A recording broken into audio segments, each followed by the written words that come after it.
No, it isn't. Yes, it is. No, it isn't. Argument's an intellectual process. Contradiction is just the automatic gainsaying of anything the other person says. No, it isn't. Yes, it is. Yes, it is. Not at all. No.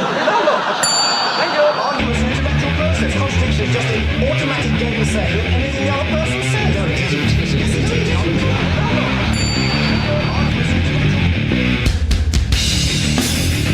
I got everybody here today. I don't think I've ever had this many people on a panel show for my show. We got round 2 coming up. Welcome to Irrational Male, live from Reno, Nevada, New York City, Las Vegas, Nevada. I don't know where Andrew's from. And Toronto, Canada, Ontario, wherever Ryan is from. One of those French gay Canadian places. We're going to save the West today. You guys ready to save the West?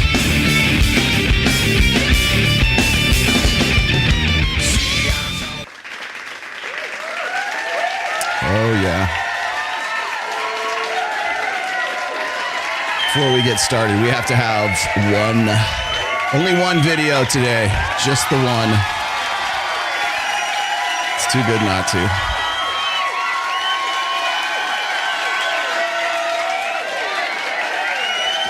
For better.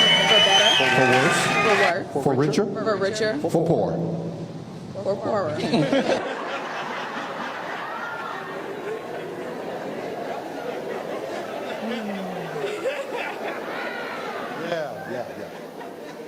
We hit that snag about 20 times in counseling.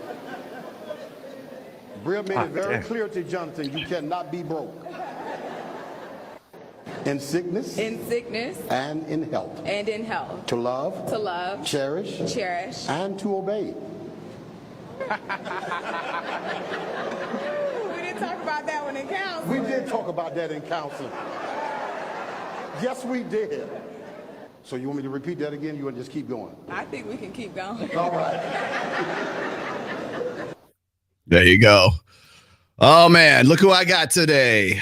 You can unmute yourselves. Please feel free. Sorry, James. I know I use that on your show. The reason I like to use that as an intro for shows like this is because it's meant to be comedy. I get it, but it's also kind of endemic of what really marriage has become these days. It's sort of a one-sided, almost like a Steve Harvey kind of yuck it up type situation at this point. And I think I made this point when we were talking, James, was the fact that that's funny at all is simply because we have such a gynocentric perspective when it comes to marriage today. And that's kind of what I wanted to jump off with today. I've got Ryan Stone, who is in Ontario or Toronto or Wichita. Toronto. Yeah. We don't do syllables up here. You don't Toronto. do Toronto? Yes. I got Michael Captain. My captain. Michael Sartain is in the house. He's in Las Vegas.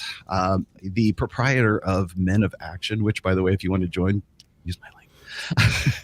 I got James Sexton, who is hot off of his interview with Lex Friedman. I want to ask you a little bit about that and see how that went for you. Glenn Lawrence, he was with us on Rule Zero yesterday. I've got him today. And I've also got Andrew Wilson, my new best friend, Andrew Wilson, here today. And I know Andrew is simulcasting today, so I just wanted a big shout out to your audience, because I usually, whenever you're on with like Destiny or you're on with some other show, I'm always watching yours instead of the other one that's going on.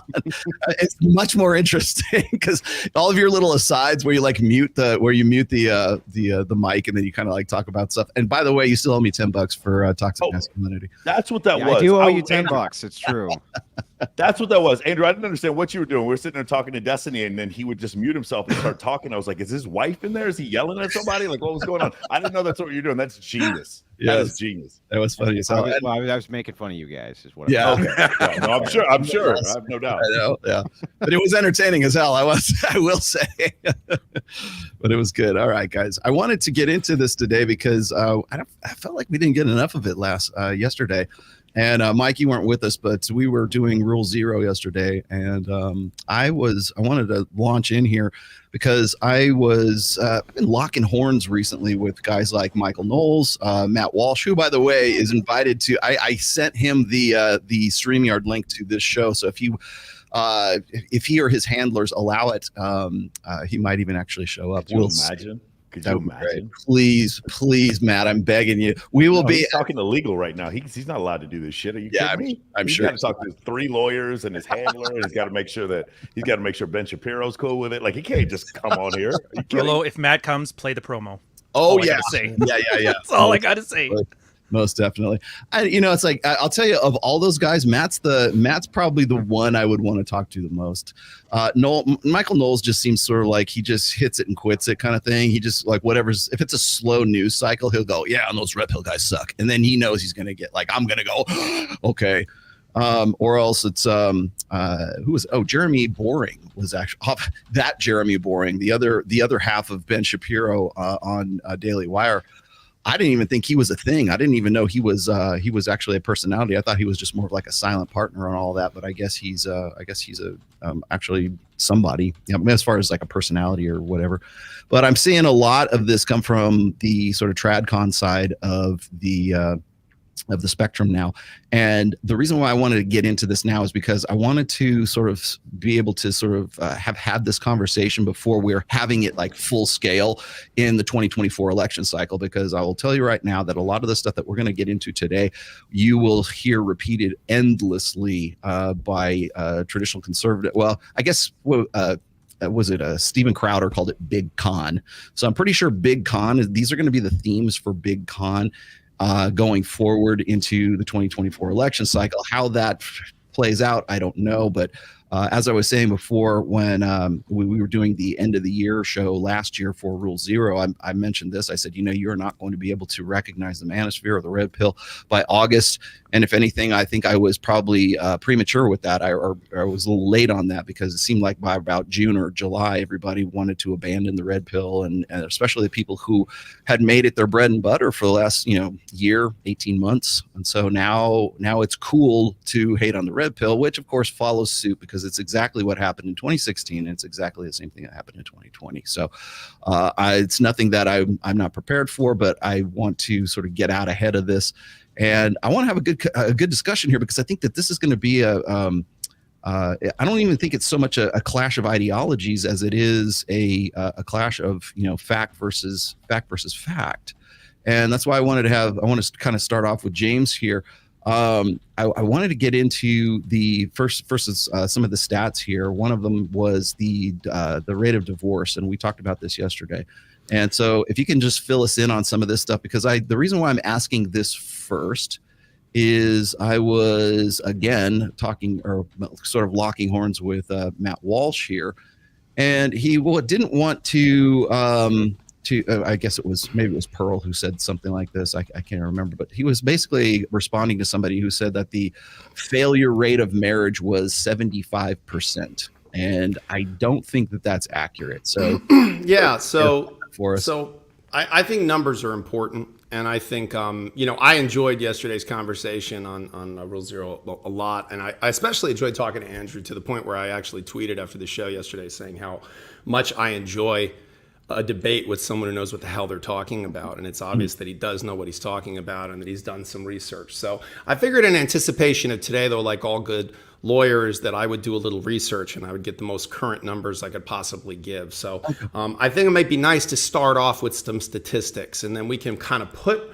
them wherever we want to put them. But all of these are easy to find online. CDC, whatever your opinions are of the CDC in terms of the compilation of statistics from the Bureau of Vital Statistics. This is from August of 2023.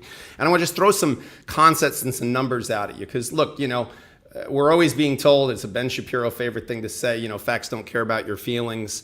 Well, the feelings don't care, feelings don't care about facts either, so the truth is, I understand there's a lot of feelings involved in marriage things. Everybody's caught up on the idea of I think people like these straw men, when you were talking, Rolo, about how this pops up around every election cycle. You know, of course, these kinds of straw man arguments come up around every election cycle. You know, why do politicians on the state level love talking about how they're hard on drunk drivers? Because is there a big pro DWI group out there somewhere, like Mothers for Drunk Driving? You know, why do we have such oppressive and unbelievably vicious anti-domestic violence legislation out there on the books that's catching tons and tons of men in the net? Again, you know, I can tell you, intimate partner abuse, domestic violence, those are real things.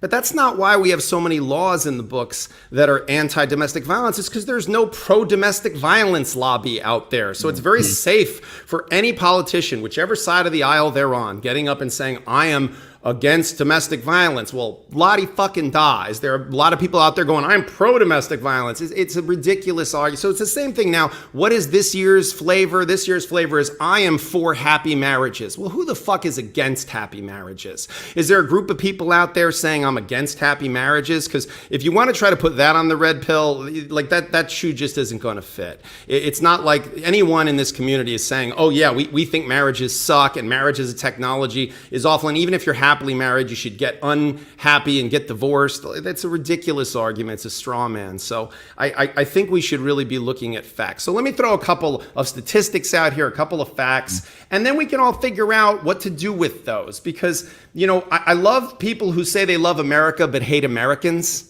And I love people who say that, you know, they care about, you know, marriage satisfaction or the divorce rate, but all they want to do is just create barriers to getting out of unhappy marriages. They don't want to talk about the underlying causes for divorce. So let's talk about statistically what those causes are. And then anybody, particularly tradcom people that are saying, hey, we're really trying to support marriages, we want to end divorce. Cool. Instead of creating bigger barriers to divorce and making my job more lucrative as a divorce lawyer, maybe you can do some of these things that'll shore up helping people's marriages. So let's look at some statistics. So in terms of divorce rates, divorce rates, when people say 73% or in the 70s, yes, third marriages, if you're married 3 times, third time is not a charm, 73% divorce rate for third marriages, 67% divorce rate for second marriages, 52% divorce rate for first marriages. Now, this is the statistics as of 2021 because it takes the year for them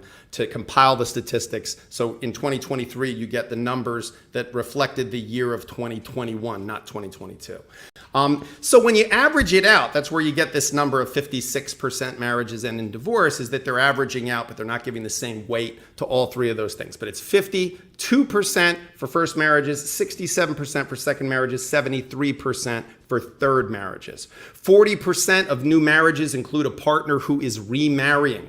So the majority of marriages, 60%, are first marriages for both partners, but as many as 20% of unions are one person who's been married before. So again, remember, some of these statistics are a little tricky when you look at the divorce rate because you're talking about people who've been married multiple times, okay? Only 6% of divorced couples remarry each other. So I guess once you've seen the movie, you don't want to see it again. But interestingly enough, 72% of reuniting couples who remarry each other after divorcing each other stay married, which is really weird.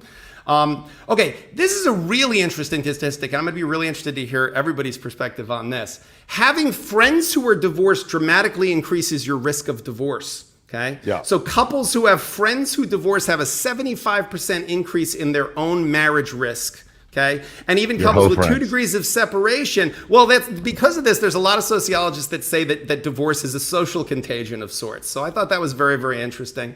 And just a couple other stats I want to throw out there. Couples who live together before marriage are more likely to divorce. Okay, so that's something that Christian conservatives and other religious individuals who say, many tradcons who are of a religious perspective, even if someone's not religious, they might say, hey, look, you know, the biblical covenants that say people shouldn't be married or living together before they're married or having premarital sex, there's actually some statistical evidence to support the fact that parties who are a total of 57% of couples who did not cohabitate prior to marriage had a union that lasted 20 or more years compared to 46% who lived together before tying the knot. So that's a 10% difference. That's significant.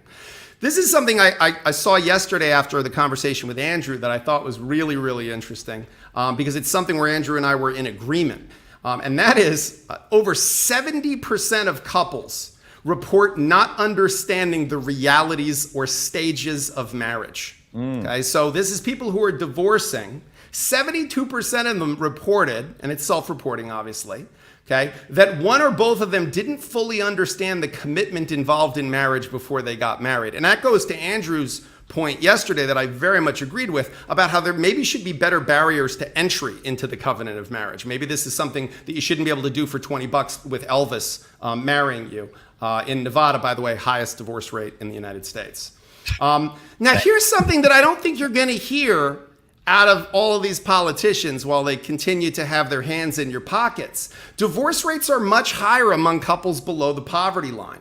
Living below the poverty level, we all know, causes tremendous stress on people, okay? 46% of adults ages 18 to 55 who live below the poverty level have divorced, okay? So that's a fairly significant number compared to 12%, okay? So that's a pretty huge number.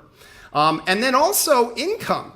The divorce rate decreases as income increases to a point, okay? So couples, as their income increases, the divorce rate tends to decrease. Once you have an income of around $200,000 as a combined household income, you stay at about 30%. Once it hits $600,000 of income, it drops to 25%.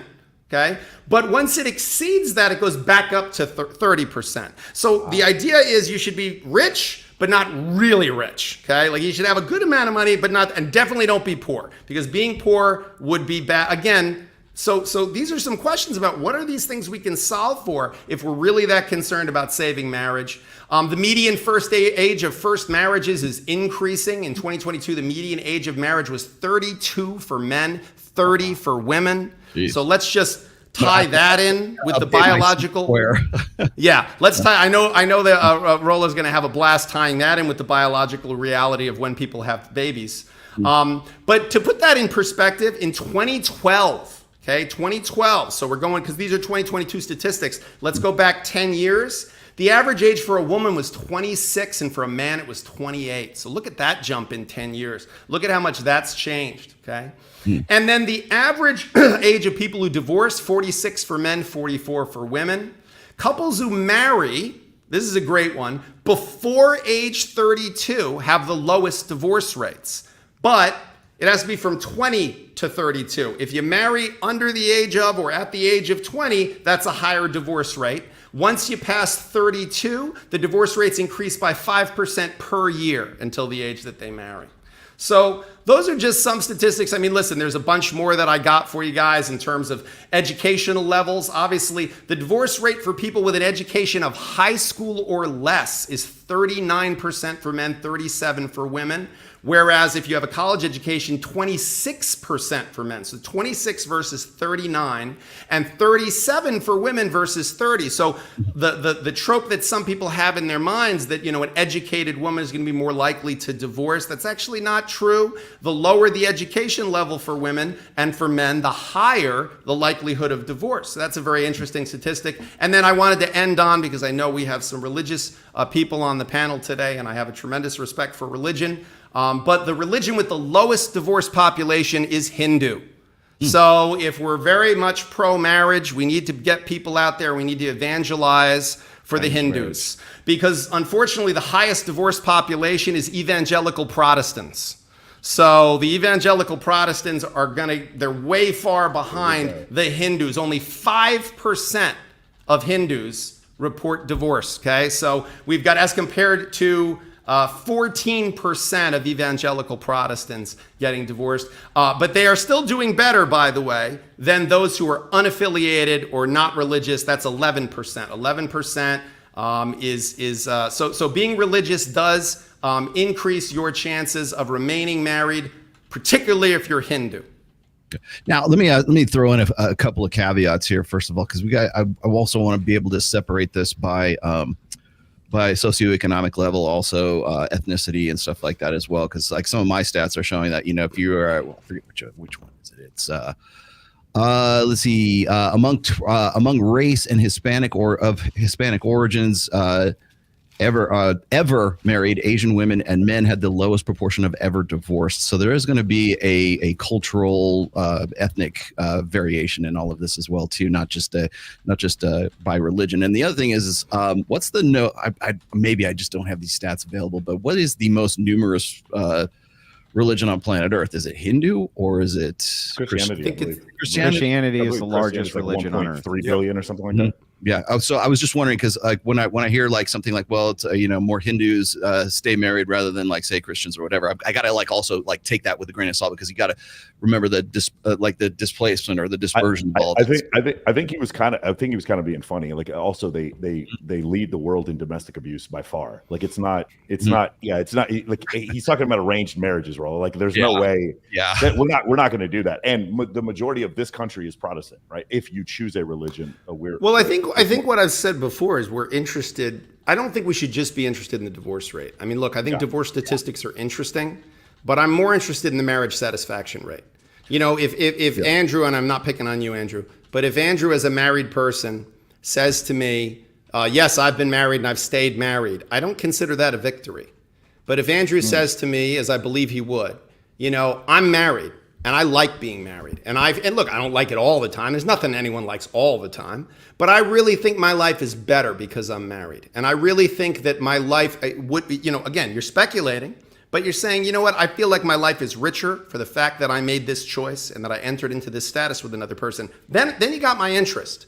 Because that's not just about making marriage into an endurance competition that, you win if you manage to stay married, even if you're absolutely miserable. I'm much more interested in what can be done to support people's marriages, to make people happy to be married, not just that they'll hang in there and survive it. I don't think we shouldn't aspire to being on life support. I think we should aspire to having vibrant, healthy lives. So that's where I think our focus should probably be. I think really what we're going to get into today is really sort of like what are the stats, what's the reality of it, and then like sort of what do you do about it. So like I know we got into like is and ought and all that good stuff yesterday on Rule Zero, but I think that perhaps like understanding like the nature of what we're dealing with here first, that should be what is informing like what should we do about it, what are the best practices as a result of this. But Andrew, did you have something to say to any of this? I do. So I won't take as much time. I'm sorry. But if you can give me a little bit of time to respond to some of these points. Let me start with something which was said yesterday, which I want to correct as well. I do agree with you that facts don't care about your feelings, I suppose, but I disagree with you that feelings don't care about facts. That seems silly to me. But kind of moving into this, we were talking about no-fault divorces yesterday, and Rollo had brought up an argument, and I guess it's his own correlatory data, which shows that got it here. There you go. Yeah, there you go. Divorce rate and contraceptive use. But that seems to be nothing more to me than a correlation after looking into it myself. So the first argument which came from the lawyer of the panel was, don't you think that we should see a higher rate of divorce then when a no-fault divorce is introduced like in New York? And the answer to that question is yes. I'm showing currently on my screen the stats for this.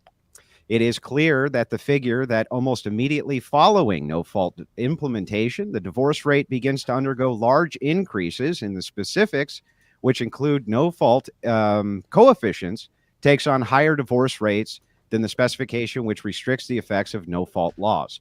It shot up through the roof. That's one. The second thing I can kind of use to demonstrate this is that you are tracking this data going back to when contraception first was introduced, which was actually 10 years prior to no-fault divorce. However, we have here an abstract from Mexico because Mexico introduced no-fault divorce between 2008, 2017. This is 40 years past contraception. And you see a 27% increase in their divorce rates almost immediately. We also have a study which comes in. This is Horowitz, and I can give you the highlights of this study as well. But he looking at 4 different studies which were analyzed by him. For certain, they found the effects of no-fault divorce caused massive increases across the board for divorce rates due to expediency. Another thing that our lawyer friend brings up, he says, wait a second, what about poor people getting divorced? Well, yeah, wouldn't you want to have some kind of financial barrier, perhaps? Now, what could I say to back that up? This Horowitz study says, as the theory predicted, no-fault laws are empirically found to have a high significant positive effects on divorce rates. Further, not only these laws found to be significant in the short run, but also the long run. It goes on to clarify that if you have a financial barrier in the way of the divorce, you end up seeing far less divorces. And then it gives justifications for why that is. So I actually dispute this data by Rollo, and I would like to get into kind of the no fault. He says marriage satisfaction, but I think that that's only one part of it. So I'd love to respond to that.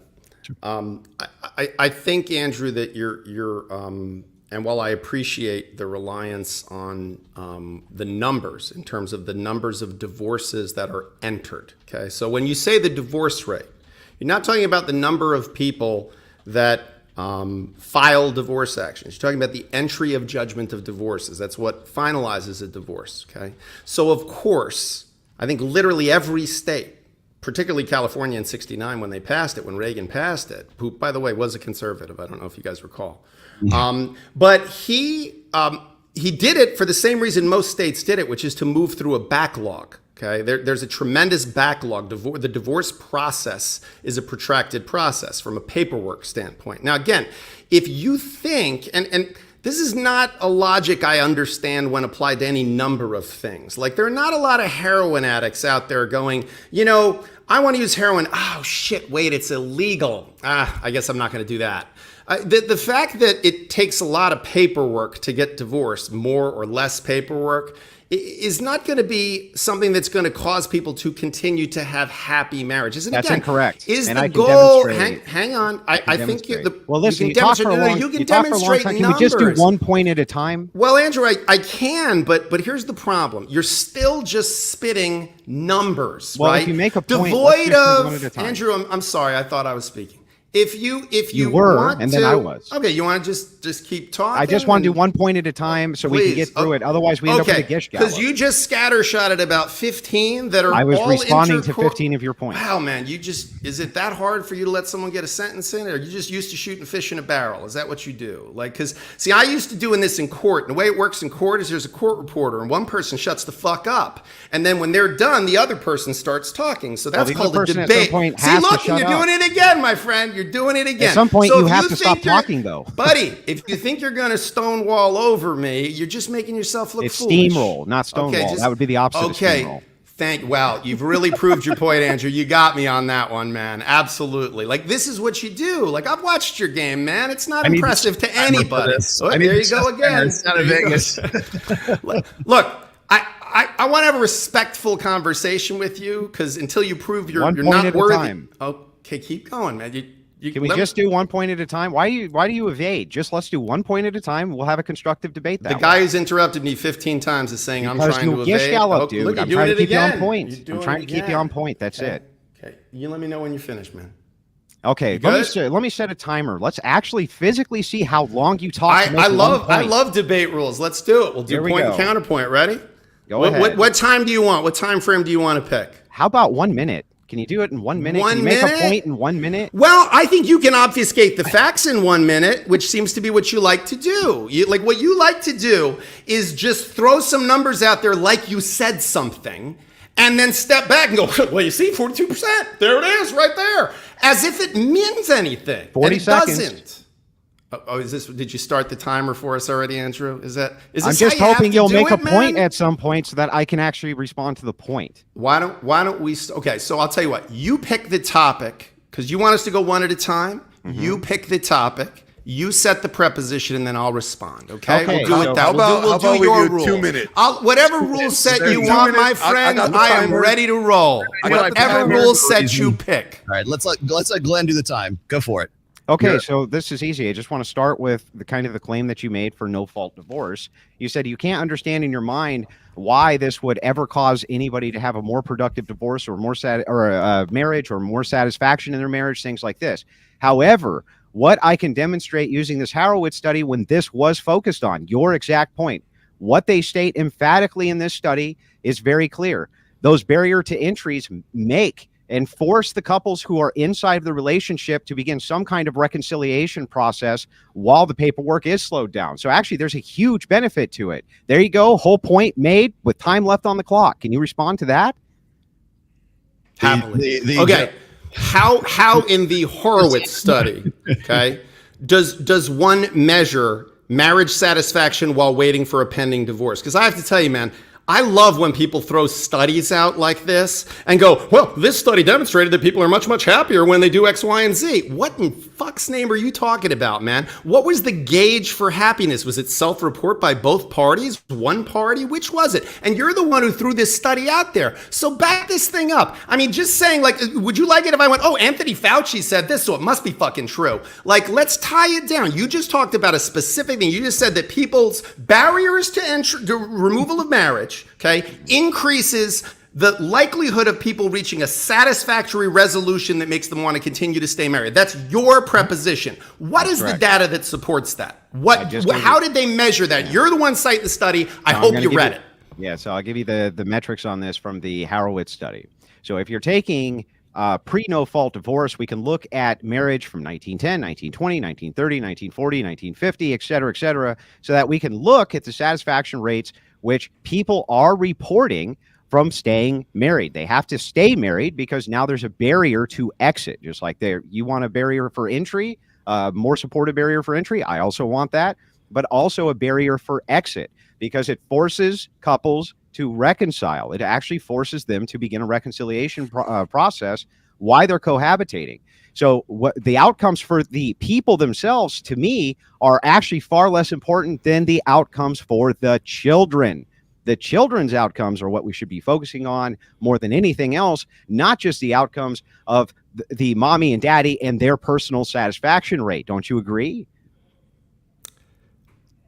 I have to say, when this is done, I'd like everyone to just rewind the exchange that just happened and watch Andrew just absolutely not answer my direct question and simply instead reiterate the exact same thing he previously said, which is that the marriage satisfaction rate, which I asked him, how is that measured? It's measured by metrics. Oh, okay. That's really helpful. It's measured by metrics. Right. That's how studies work, is things are measured. What metrics? Self-reporting? Is there some outside observer looking at these people are happy? And then, rather than answer the question, you pivoted, love it, and then went, children, but children, which is a great one. Conservatives love that one, but the kids, right? So instead of answering the question, which was specifically asked, because we're doing one at a time, because that's how you wanted to do it, then you said, you didn't answer it, and then you said, but you know, it also affects children, and totally pivot to another topic, which is children. Yes, okay, we can talk about children later on, but you're the one who wants to go one at a time. Again, I'll ask you,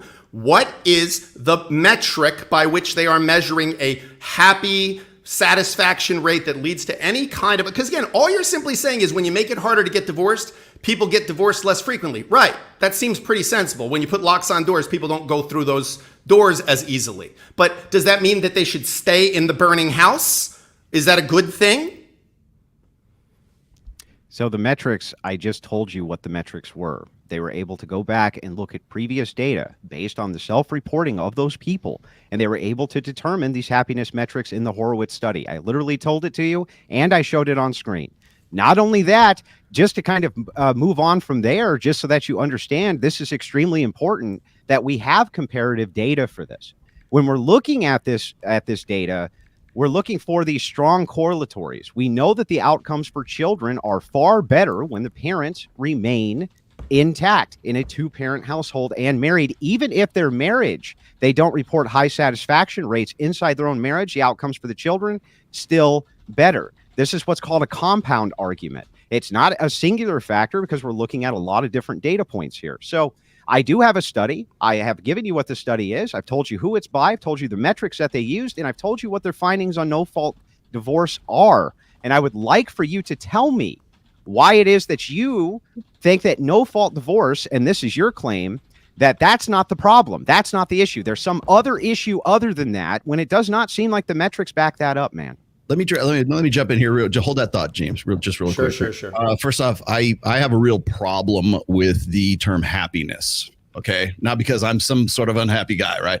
I think that the idea of happiness is sort of the carrot that we use to get the donkey to pull the cart. Okay, the idea of a sustainable, maintainable type of happiness really relies on this idea that you can in some way have some sort of maintainable long-term contentment in your life. And I think that the ability to measure that, satisfaction, happiness, a lot of that is really kind of loose, rough science these days, because if you look at any of the studies, like say by like Rob Henderson, or you look at stuff, even Dr. David Buss for that matter, happiness is a proximate goal. It is not an ultimate goal. It is something that you're feeling while you're in the moment doing something. So you could ask people to self-report what their state of happiness is at any particular time. And if their dog just died, they're probably going to say that they're pretty unhappy with their lives at that point. So I think that using happiness as sort of this metric by which we're going to say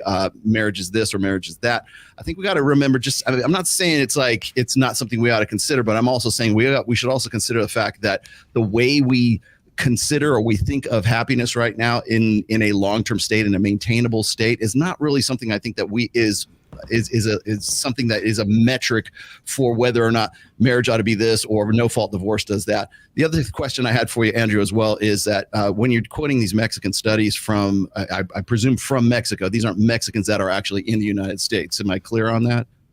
This is actually from the country Mexico. Yes, these are the metrics. So the metrics. So we have not only that, but we have the Canadian study, which also shows that when no fault divorce is introduced in Canada, it's the same exact thing. You see this kind of radical. Let me ask you just some particulars here. What year was no fault divorce instituted in Mexico? It looks like, according to the study, it was 2008 to 2016. Okay, so this is long after hormonal birth control was a thing in Mexico. Right. Mexico. Well, you're missing the point of what used to be called a Mexican divorce. So, Andrews, that's not correct. Hold that thought, James.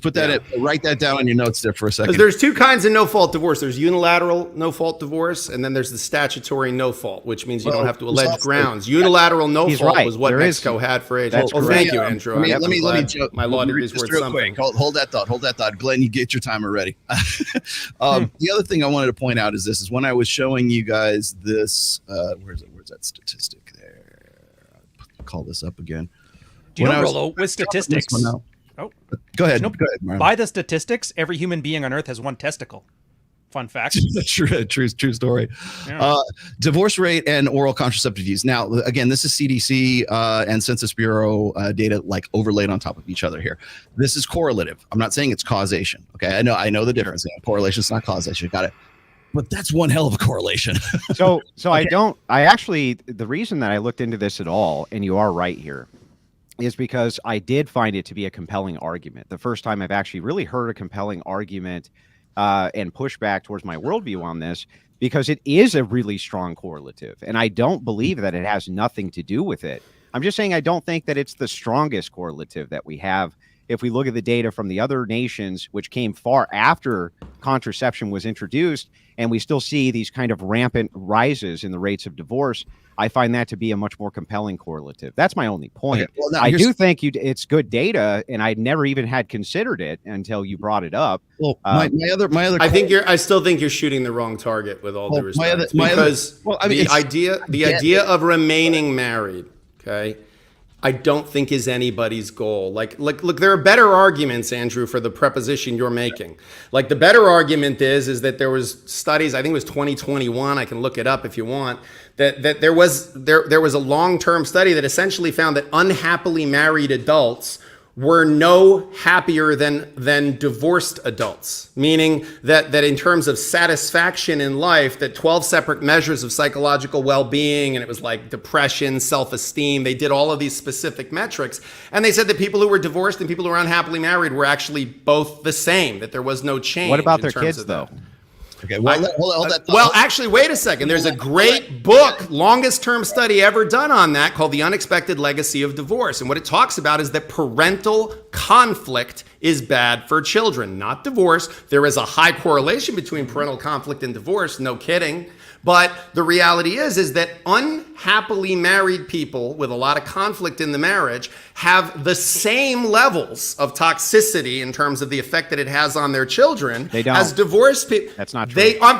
Again, Longest term study ever done. Unexpected study. legacy of divorce. Put it It's in a private whole chat. book, Andrew. It's not something you can just pull up on a PDF. The unexpected legacy Well, I mean, of the divorce. book has Look it up sources and read it. for its studies, I'm guessing, right? Right. Yes. So go ahead and read the whole here, book. Andrew. I'm not going to read it to you. James, hold up a sec. Mike, go ahead.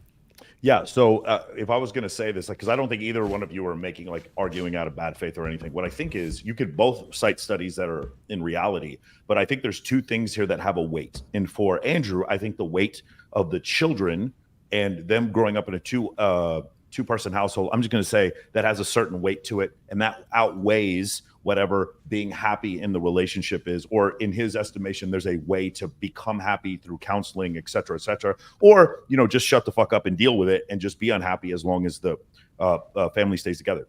Then I think, because I've heard you talk about this before, James, is that there's a certain weight to actually being happy in a relationship, and in correlation to the children and their well-being, your argument is maybe being happy in a relationship weighs more, or being unhappy in the relationship also can be toxic to the children. What I'm saying is both. It's just how much do you put a weight on each one of these things? And it feels like Andrew puts more of the weight on the children, and James puts more of the weight on the happiness in the relationship. Is that close? Because I don't think either one of you are like being illogical here. It's just a function of preference here on those 2 points. But Mr. Sartain, I think that is the crux of the argument. So no, that's what the I'm argument. saying. Well, I think that the what you guys refer to as the tradcons make such poor arguments on this is because they don't grant that what you're saying is true. And I do grant that what you're saying is true, because when I look at it, it does seem that the metrics that you cite are true metrics and are highly problematic. But what I'm looking at is this gap, which is occurring globally between 18 to 30-year-olds.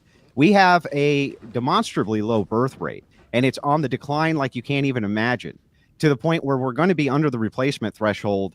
Even We already are. I'm not even talking about the replacement threshold for 2 people. I'm talking about the replacement threshold for 1 person. That's where we're heading soon. If you don't have the 18 to 30s, they subsidize the generation before, and they subsidize the 5 generations after, or 4 generations after, depending on, you know, what area you're living in. But we could easily end up with a 7-generation West soon, 7 living generations. If we don't have this, you're going to end up like Japan. You're going to end up like China. You're going to end up like South Korea, where they can't take care of their elderly and they can't take care of their youth either, because the 18 to 30-year-olds subsidize the entire planet. This is a catastrophe. I'm almost done. 1 second. I swear, almost done. This is a catastrophe of magnitudes of which you can't even fathom if you see population collapse like this. So I think the most important metric to look at is not your own material happiness. I think that you should be looking at the best material state and the best spiritual state for children to be successful in the world. That's the crux of my argument.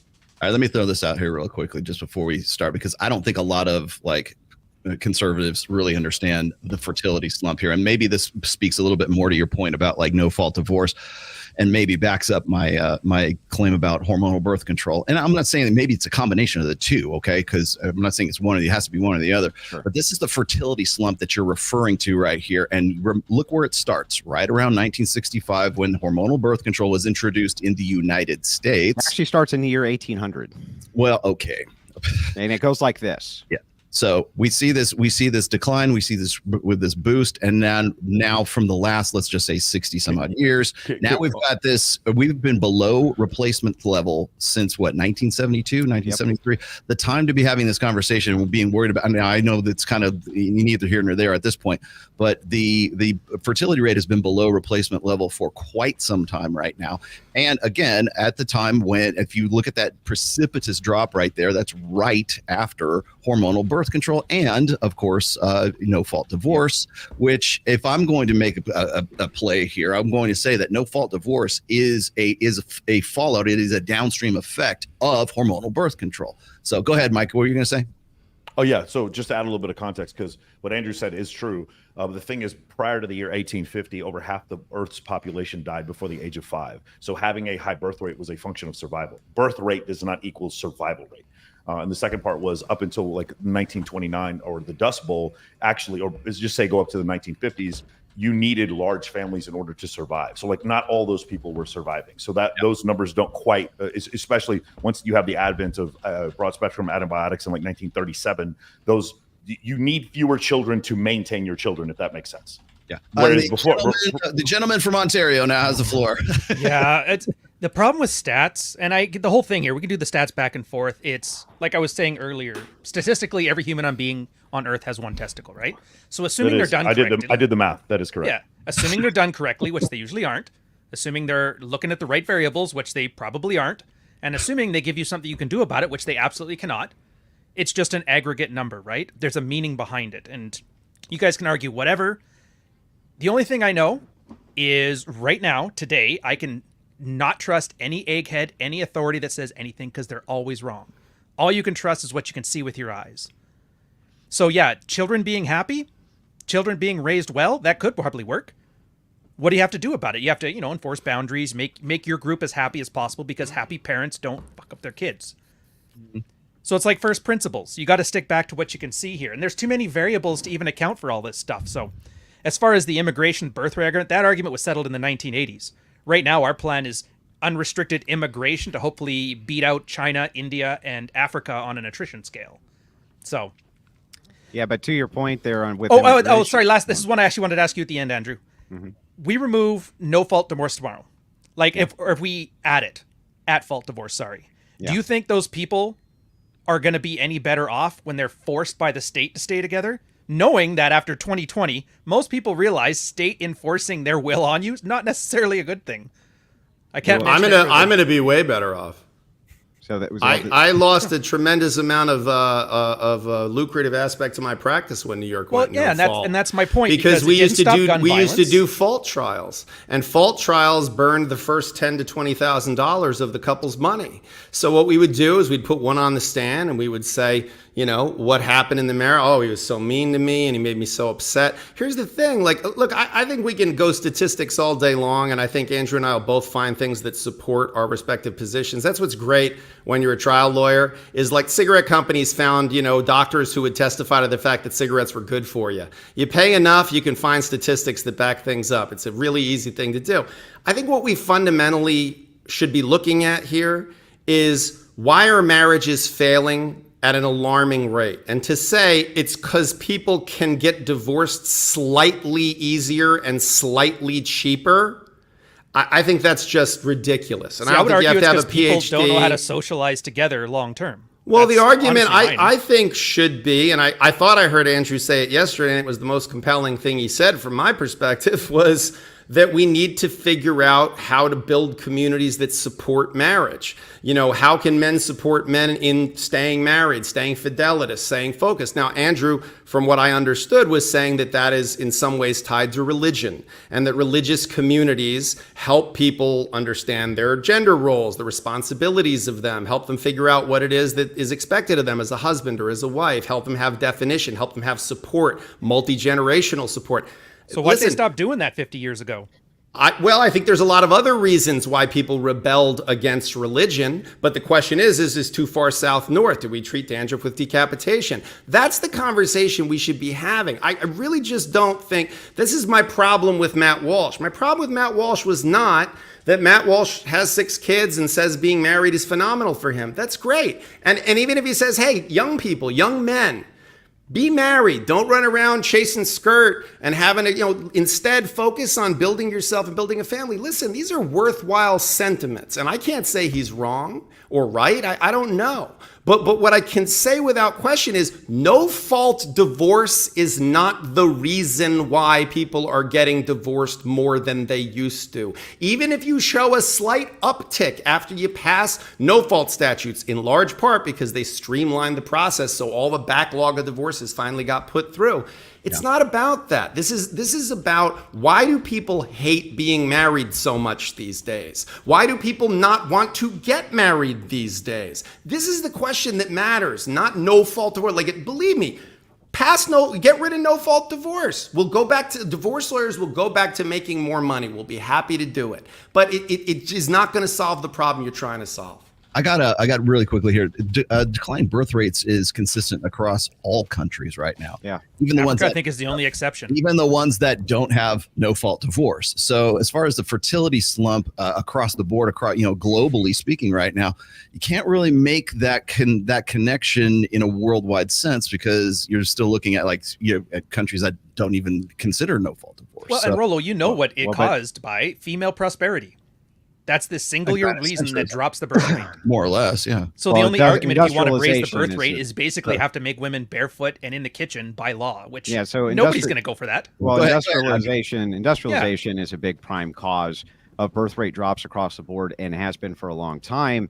As people become more educated, they most certainly do much more in the way of family planning, this type of thing. However, you will find that the birth rates themselves, are far better with people who are more religious. So the more religious a person reports being, the more children they're likely to have, meaning that people who don't agree with the religious seem to be thinking themselves right out of existence. And kind of back to our lawyer friends, kind of argument here, I think that this is ground zero, as it were. So I do think that foundationally we should have that conversation about no fault divorce, but we should also have a foundational talk past that into community building, like you're talking about, how the religious would come into that.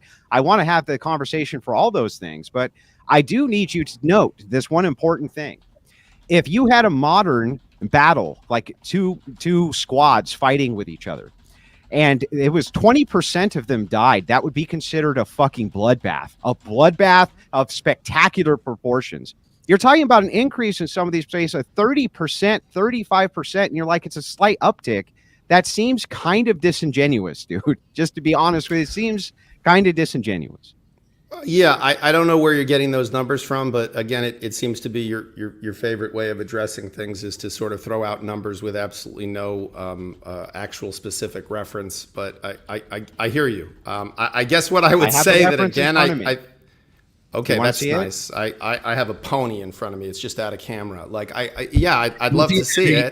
I can't. And again, but here's the thing. I think fundamentally, for example, what you just said about how educated people are less likely to reproduce. Is that essentially one of the statistics you were just citing? That's correct. Well, educated people are less likely to divorce. So what do we do with that? How do we tie those two statistics together? Should we use that to suggest the possibility that like what you're doing is you're just taking statistical concepts and numbers and trying to put them together in ways that just respectfully, they don't fit and they don't match the preposition you're trying to create. You're trying to suggest that the instance of people having an entered judgment of divorce means that there are unhappier families as a function of no fault divorce. This just means that people have finalized a divorce. Do you know how many people are living separate and apart under a written stipulation of settlement as if they were divorced? We used to jokingly call it an Irish divorce. You go out for milk and you never come home. That is what people would do when we were fault-based, because there were so many barriers. It wasn't that they went, but they did it way less. Shit, way less. Andrew, respectfully, I didn't interrupt you once when you've been speaking. I have to, or I can't get a word in, dude. Just to be fair. Like, I'm trying to be fair with you. Andrew, being fair would be to be quiet while the grown-ups are talking, and then I'm quiet when you're talking. And I didn't say, I didn't say a word while you were talking, man. And Glenn's got. That's because I talk in these little segments and you talk in these big segments. Well, that's because you're talking in little segments that don't make any sense. You throw grenades of stupidity out and then go, when I start speaking, you just jump in and interrupt every time I'm trying to make a point. So for someone who seems to value debate so much, you don't seem to follow the rules of it very closely. Hey, hold on real quick.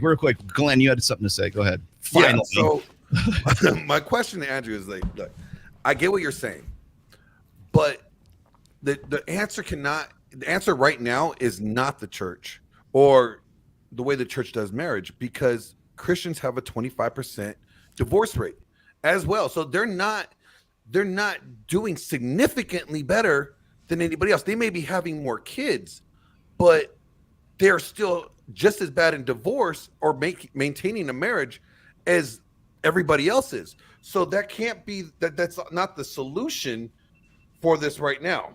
So what is let the me solution? address that, because it's actually not true. So inside of the United States, when people are asked what type of religion they follow, right, as a form of average, they almost always will respond that they're Christians as a self-identifier. But if you dig into the data a little bit more, especially from Pew Research has been great about this. They identify people by how often they go to church, how much they participate in the religious activities versus people who just self-ID and don't. And you will find that the people who actually participate in the religion and don't just self-ID as being that religion, the metrics are far better. Less rates of divorce, less rates of addiction problems for children. The children do better. The parents do better. They actually make more money. Almost every single metric they do better in. So it's kind of what actions do they take that are so different than the heathens? Well, that's what I'm saying. What I'm getting so what they look at, they're not real Christians. Yeah, I'm just saying it's a self-ID. It's no different than when a man says he's a woman. It's just a self-ID. There's no truth to it. Yeah, look, I think Andrew, when we disagree loudly, but when we agree, I think we agree, and he's absolutely correct. I mean, people who identify as Christian, they're essentially saying, yeah, I'm Christian like I'm Caucasian, like I'm German by ethnicity, but am I German from Germany? Do I have any German, do I do any rituals or anything in my family that has anything to do with that? So yeah, there are plenty of people that identify as Christian, but what the statistics reflect and what reality, again, common sense, let's get away just from statistics, because it's easy to lie with statistics. It's not hard to you don't need to be a weatherman to know which way the wind blows. Practicing Christians who belong to a church, belong to a faith community where there's a group of people who are dealing with similar struggles in life. They have the support of other people in that community. The children are raised together with similar values. Yeah, of course, those people are going to have a stronger bond with each other, with their community. When they have problems, they're going to be more likely to have a support system to talk to. Like, this is not rocket science, but it doesn't get back to the fundamental problem, which again, most people aren't in that situation. Can I ask James a question here when he's done? Yeah. Sorry, I didn't mean to. No, go ahead. You're in. So here's my question to you. How come everybody is absolving responsibility from the husband and the wife? You notice this? It's always the community. It's always the law. It's the culture. It's everything else.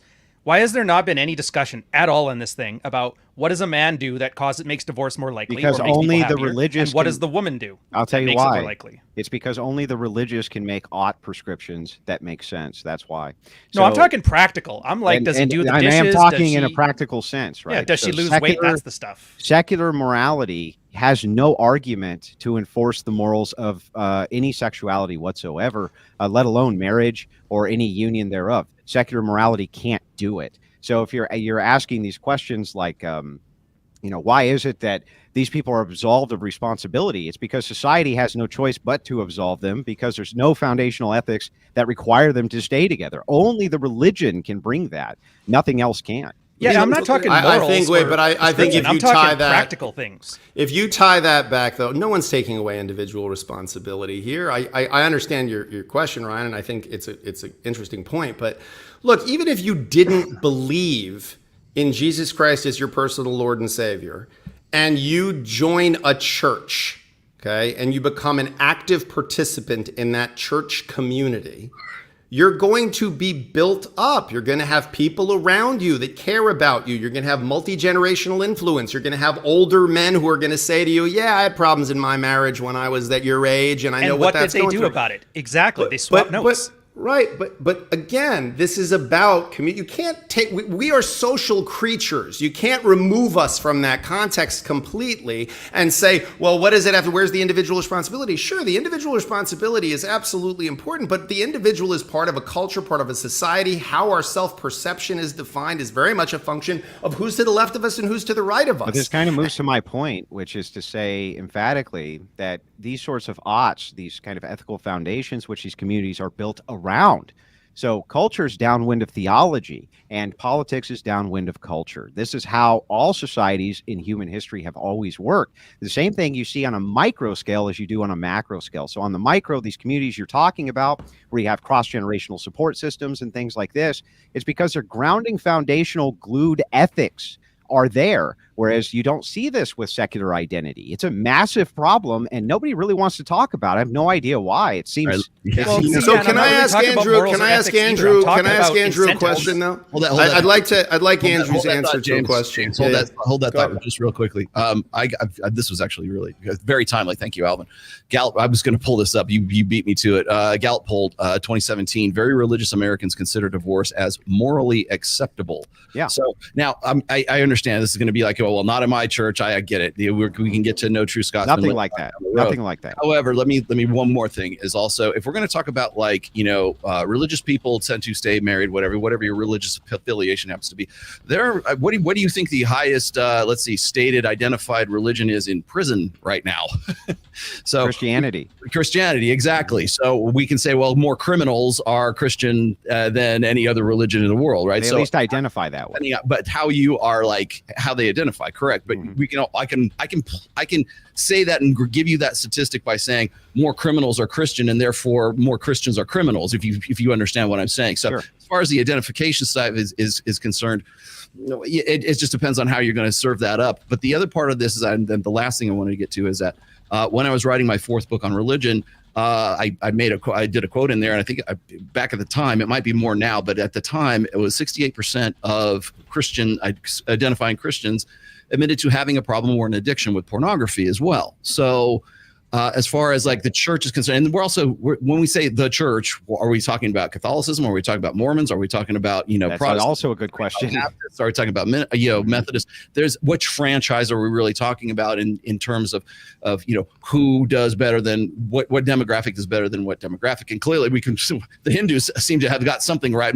but maybe that's a statistical anomaly. Well, they take out the So human you're talking happiness. They just go strictly to time. When you're talking about the Gallup poll that you cited, yeah, Christians don't say that divorce, except Catholics, they do this, but no other denomination says that divorce itself is an immoral proposition, but that there's moral ways in which it should be done. It ought be done. So, for instance, if there's significant domestic abuse, if there's addiction, and if there's abandonment, all of those would be within be a moral prescription to allow divorce. So there's no real conflict there with the very religious saying that divorce is morally permissible, because it is. It's the circumstances of which it's morally permissible under. But see, that's not what the Bible says, right? The Bible says you're only allowed to divorce whether if it's sexual immorality, and if you are unequally yoked and your spouse chooses to leave you. Then you're free from that bond. So then it is giving you moral prescriptions for the ought. So it is saying you can have divorces under certain moral criteria.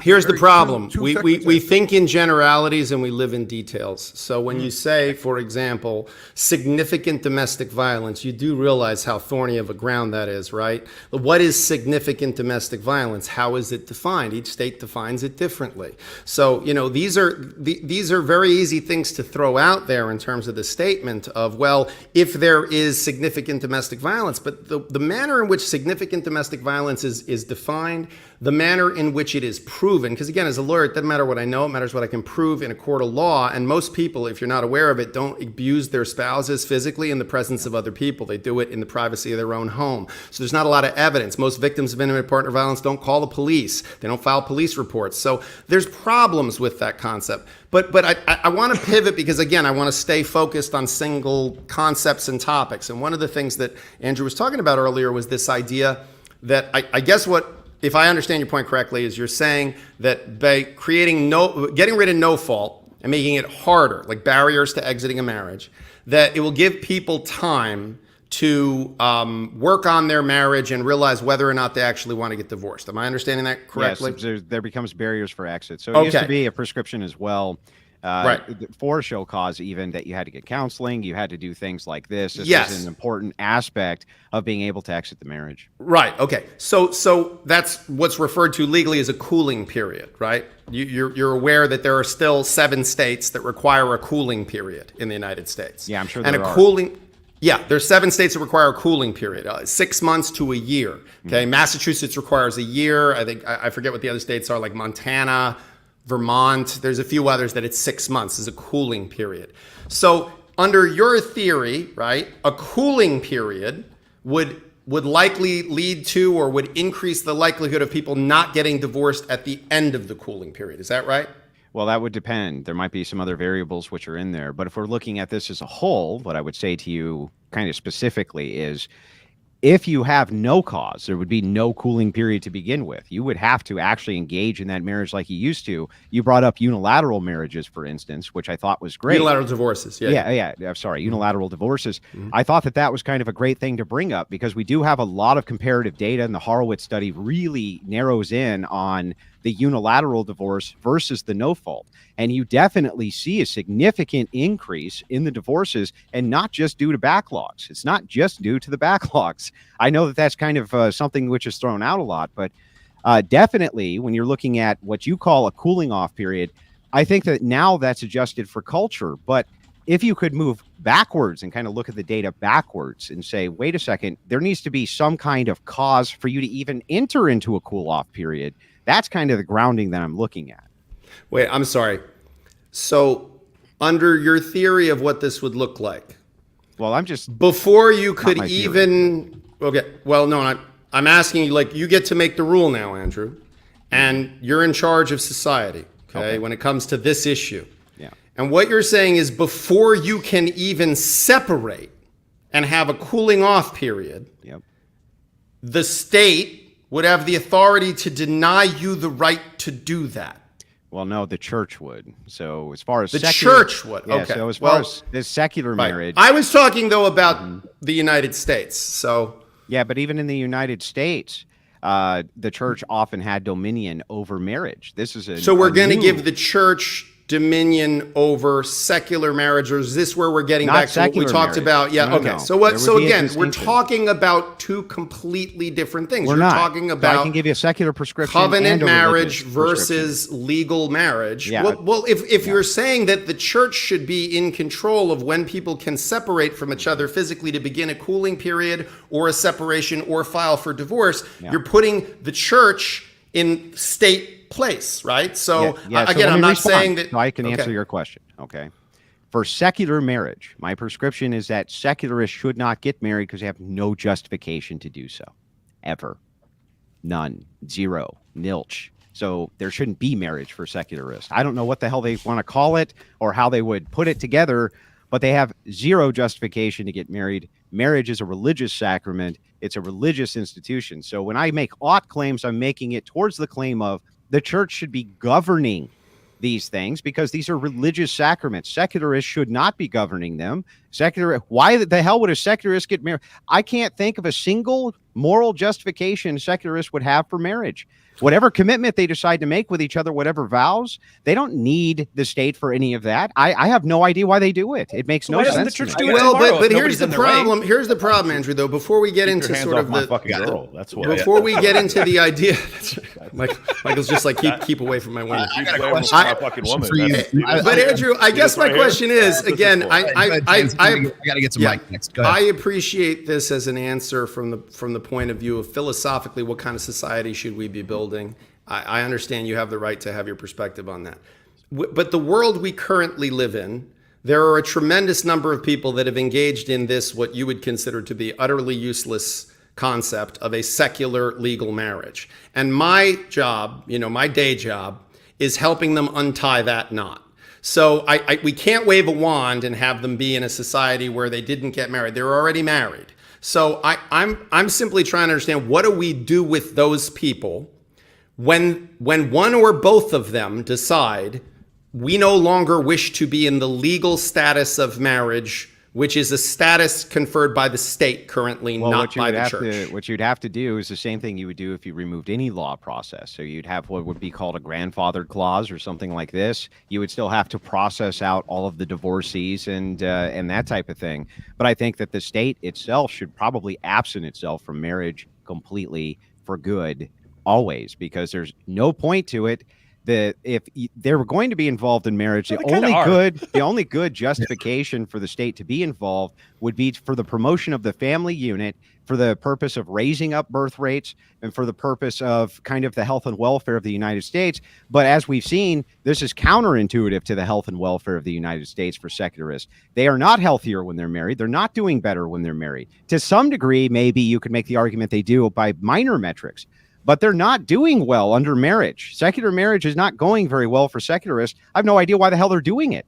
Like, what's the point? I got a question. Well, you keep converted, skipping man. over, though, Andrew. We talked my about wife it can't yesterday. testify You keep against me. skipping over the legal. I mean, that there is, in fact, currently, I'm not saying there should be, but currently, there are a tremendous number of very specific benefits legally to marrying. Tax benefits, an array of financial benefits. There's a reason why that is true.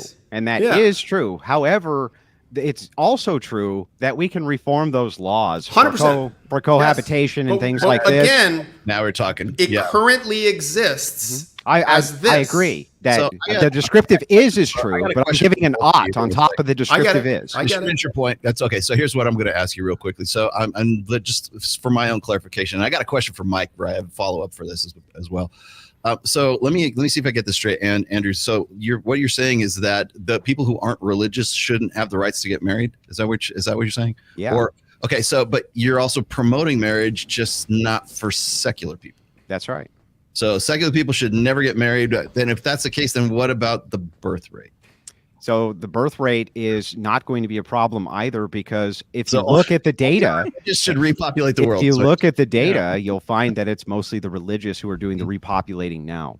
Okay. And you'll find that it'll be the religious in the future, as this trend continues, that will be doing most of the repopulation in the future too. So in why fact, doesn't the I would church say this is the best prescription for the birth rate. So why doesn't the church do this though? They could do it tomorrow if they wanted to. 2050, correct? They are advocating for this. However, you have to Who are they understand, advocating to? They have to understand that this is big business, right? Divorce is big business, marriage is big business, and I mean, there's an entire but you don't want industry. that government stuff, though. There's an entire industry which is built around this. We're in the beginning stages of an advocation process for this at all. This has not been something which has been on the table in my lifetime. And suddenly, through the conversations which I've been able to have with Red Pillars and other people, such as yourself, we're able to see, hey, they have great descriptors for the problem, but they don't really have great pushes for solutions. And when I look at an advocacy system, I do want to see oughts made, and I do think we ought to do that. Go ahead, Ryan. Honestly, I'm not even against it. You guys want the church to do your own thing. You could do it tomorrow, but they don't. I don't know why. And you're saying it's because there's they just don't know yet. regulations around it. You can't just go to a church and There's get married. Muslims and Jewish people doing have that it right now. They have recognized. their own police but force. it's not recognized. That's the problem. Who does And it need needs to to do be other than recognized God and the by the church? Who has state? to recognize it? The though? state does need to recognize religious Why? marriage. Do they? Why? Yeah, that's Sure. true. What happens because if they don't? recognize Because it? you become a bigamist if you don't. Obviously, the state is going to have to recognize. They have to religious recognize marriage. Okay, Yeah, so otherwise we're you have basically Christian arguing wives. you just want to be like the EPA for marriage, for the state anyway. So it's like whatever. So if I live But on here's the point, though. No, here's the part that gets me. Is like I get it, get married, but it's like is that legit? Because it was a religious marriage. I'm just not. well, and this whole thing's just an issue of incentives, right? So you want everybody. I mean, I would assume you want everybody to help you push forward this grand narrative and plan. And Yeah. what incentive is there for us? Because it's not going to save us. It's Yeah, going it to will save your save you. children. It will. No, save by the you. time So this the gets red pillars implemented, I'll be now, dead. even the red pillars now. Well, that's the thing. This is the problem with kind of hedonism in general. Is It's not hedonism. It's practical, like it's incentives. me materialism. I'm not looking for me. I'm looking for when I'm dead, what happens with my children and their children and their children, and the legacy that I leave behind. I think is super important for future generations. So whether or not it benefits you right this second. It doesn't. I didn't say right this hurt you. second. Like it I'm doesn't just talking hurt you. incentives. It doesn't hurt you at all, right? Yeah, not and even I'm not a little against bit. it. Yeah, Never. so I think pushing towards it, if you want to see a really good, healthy society, the healthiest possible society you can see would be a society which operates under a high moral framework, which would include the religious and their institution of marriage being valid and something which other people gravitate towards if they want that type of union. Otherwise, there's no moral justification for secularists to do it at all. They just do it. I don't even know why the hell they do it. It makes no sense. Oh, I'm with you on that one. But that's the point, right? You have to think about incentives. Without incentives, nothing happens. People get married because guys want to get laid and girls like comfort. Ultimately, if you get down to it. So and then like people want to stay together. What makes people stay together? It's not the laws. It's not because, Sky Jesus will get mad at you. It's because ultimately a girl and a guy are getting what they want from a relationship. In that case, children, sex. They don't need comfort, marriage for any of that. stability. You don't. That's exactly my point. But you want the marriage for that. So this is like a parallel track. If you want to have the church Yeah, repopulate the there earth, are do all that stuff, currently fill two your boots. societies which exist. There's Yeah. two societies which exist. There's a secular So society. why is the and there's a one that religious isn't even society. against? So, and I know I'm asking you to defend Matt Walsh, which is incomprehensibly impossible. But so why is he here shitting on the guys who are running on Where their are you, parallel Matt? track, We're trying to invited figure to out this what's the best way to do with what we got now?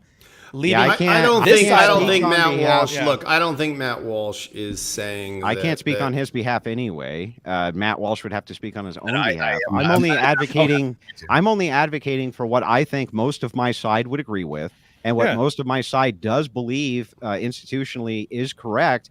And I don't think that we have this huge conflict with the red pillars like is being portrayed. I think that Rollo makes a great point when he says this is kind of an artificially pushed thing to kind of get the tradcons and the red pillars to be warring with each other. Yet I don't think any of you guys really have that much problem with my prescriptions here. They seem reasonable, and they seem like something we ought to push towards for a healthy society. Well, I do, but that's beside the point. It's like it's I not think my place there's a to tell you how to live. mischaracter. Yeah, there's a mischaracterization happening, I also- and that is that I don't think anybody on the quote unquote red pill side of this is saying that Matt Walsh or Andrew or anyone who is religious, married, wishes to live their lives in that way, honor their relationship in that particular way. Any of us are saying, "Oh, you're an idiot for doing that." I don't think any. I've never heard anybody saying you're an idiot for doing that. I've called Matt Walsh an idiot, but not because well, of the okay, but for different reasons. Anytime I don't know, even the most tail chasing crazy person,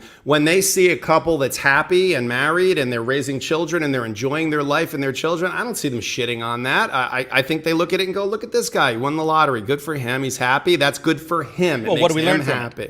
Right. But again, I'm tied in. I'm still confused because there are over 1,100 statutory benefits throughout the 50 states for the legal act of getting married.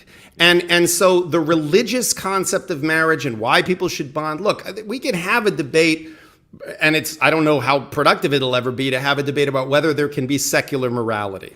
I think that there is a religious perspective that says, look, if an omnipotent creator deity tells you not to kill people, that's the reason you shouldn't kill people. I'm not sure that you need that in order to not kill people. Like I rape and kill as many people as I want to, which is none, because I'm not a piece of shit. Thank you. So it's not because I'm going to get to live in Disneyland when I die. I hope I do. That's lovely. I hope I get to see my mom again. I hope I get to listen. I hope. But the truth is you live your life. There are people who live their lives in a moral way that are secular. I'm sure Andrew wouldn't disagree with that there are moral people that are not religious. Not that they shouldn't be saved, not that they shouldn't be. I get it. But realistically, I'm just still tied into the idea that if we're talking about marriage, it sounds like you're saying it should be much hard. The key point here is it should be much harder to get married, is what you're really saying. You're exit a marriage. No fault divorce. I got you on the exit part. We're going to probably agree to disagree in terms of the value of those statistics because, again, the cooling period, look into it. Marital conflict versus divorce and its effect on children, look into it. But, and again, it'll speak for itself. And also, I think some of this is just logic, like just basic logic. But barriers to entry may be the place that I think we're most tight, because the red pill totally agree. and the trad cons, it sounds like the happy place where they both meet is not so many people should be getting married. You should be required to read the Rational Male in order to get married. That's can we all agree? I put a 1 in the chat. That's not a bad idea, actually. I don't think that's a bad idea. Rational Male before you get married. I got a quick question here. Okay, so first and foremost, I think one of the problems that the sort of traditional big con. Thank you for that one, Stephen Crowder. I think that one of the problems that they have is there's always this conflation between hedonism and individualism. Okay, because to be thinking about yourself or to be putting yourself first or be having what I call enlightened self-interest, meaning like I can't help others until I can help myself first. That sounds like hedonism. That sounds like we're just living for our own passions and our pleasures, as opposed to living from a position of authority, having responsibilities, but also having a commensurate authority to affect those responsibilities. abilities. Right now, we do not have that in modern marriage, period. End of story, because we live in a gynocentric social order that leans very heavily towards women in the church, in marriage, in politics, in economics, in education. And in divorce. And in divorce. Well, so to clarify, name the field. Hold on, one more second here. Go ahead. The other thing I was going to say is that so when we're talking about that, with the difference between, say, hedonism and individualism, I get that, because it seems like it's a point of entry. It seems like it's a point of attack. Now, the other thing I was going to say is, like, when we have these conflicts, when it comes to, like, oh, don't get married, don't do this, go get a vasectomy, that kind of crap. The problem that we have with that is, like, they only see it from that position. Like, I go and I argue against, like, black pill doomers and MGTOWs all the time, saying they want to say, oh, repeal the 19th or whatever Pearl is, like, parroting back from the black pill right now. And I always say, great. How are you going to do that? How does that work? Because I will lock horns with those guys as well, saying that I'm of the opinion that women should have the right to vote. I think they should just do it a little bit more, be educated voters, of course, or having a and I think you guys had this conversation before as well, as I think that the ability to vote should be something that is qualified for. So you have skin in the game. I mean, we could get into that as well. But the long and the short of it is like, even if that were the case, if somebody was saying, I don't think women should have the right to vote. I think we should ban abortion. I think we should do all these other social initiatives. Awesome. Tell me how you're going to do that. What is once the revolution is over, what's your plan for restructuring society? And no one has a goddamn idea or a clue after that. They just want to get involved in. There's a lot of money, by the way, in the propaganda and the agitation. Blaming the other, basically. Exactly. So, and then, anyways, right. But if we're talking about divorce, Rollo, just clarify these two things real quick, and then I'll pass it over. So, when I say hedonism, I want you to understand specifically what I mean by this. So you have the ethics of outcome or the ethics of duty. Deontology or consequentialism, often referred to as utilitarianism. Yeah. What I feel like you guys are really focusing on is the consequence portion, right? So the outcomes are what kind of inform what your morality is. So you don't kill people, like the gentleman said, because it's bad because the outcome is bad, right? That would be classified as hedonism. It's not designed to be like a dunk or an own any more than degenerate is. Degenerate just means without morality. That's all that it means. And when we're talking about without morality, we just mean without the justification for it. So I agree with you that women don't follow their duties. They should be following their marital duties. They have duties. We look at deontology as our ethical system, not consequentialism, though we do think you get better consequences by following duties. I just wanted to clarify that for you. Yeah. I think that's well said, but I'd like to bring up another topic that I think is where our eye should probably be. And that is, if we look at marriage as essentially husband and wife, okay, we're using husband and wife as a agreement as to what their rights and responsibilities to each other would be, right? So what they can expect of each other and what their obligations are to each other, okay? Mm-hmm. What is problematic from my point of view, and where a lot of my work falls into the category of, is most of the promises that a man makes in a traditional marriage: I will support you, protect you, provide for you economically, I will ensure that you're fed, sheltered, I will take care of our children from a financial support standpoint. They are enforceable at law, meaning the state can enforce them. They can levy your tax returns, they can levy your earnings, they can put you in jail, take away your driver's or professional license if you fail to pay things. What is the woman bringing to that relationship? Again, in a traditional marriage, she's bringing support. She's bringing emotional support. She's bringing children, right? And raising children, caring for children, providing a nurturing, loving environment for the children, providing love and affection to the husband, providing sex to the husband, okay? Meeting his needs in that way. This is, again, the structure, I think we all agree, of a traditional marriage. None of those are state enforceable promises. So two people are signing up for a legal contract where only one side of it is enforceable with the power of the state and the other is not enforceable. So if the minute we get married, she says, I'm not sleeping with you anymore, I'm not being nice to you ever again, and I'm not having kids with you, that is, you can't force her legally to do any of those three things. Well, sounds like they shouldn't do that then, huh? Right, but I hate to say it, Andrew, you're starting to sound like you're saying people shouldn't get married, which is the opposite of the position. You mean secularists? No, I don't think secularists should be getting married. Okay, then you're saying the majority of people in the United States should not get married. I just want to quote you on that. Andrew Wilson is saying to the world today that the majority of people in the United States should not get married. I don't believe that the majority of the people in the United States are secularists. That's absurd. Well, okay, so you're saying that when they self-identify as Christians, that means that they're correct. Because what's the percentage on Christians, and then what percentage of that fits your definition of Christians? But even if you're looking at kind of the heavy percentile distinction here, so the people who are more apt to identify towards Christianity, like I at least make an effort, I make an attempt, I'm trying, I'm doing this, it's still the majority of the population. So they're Christian enough.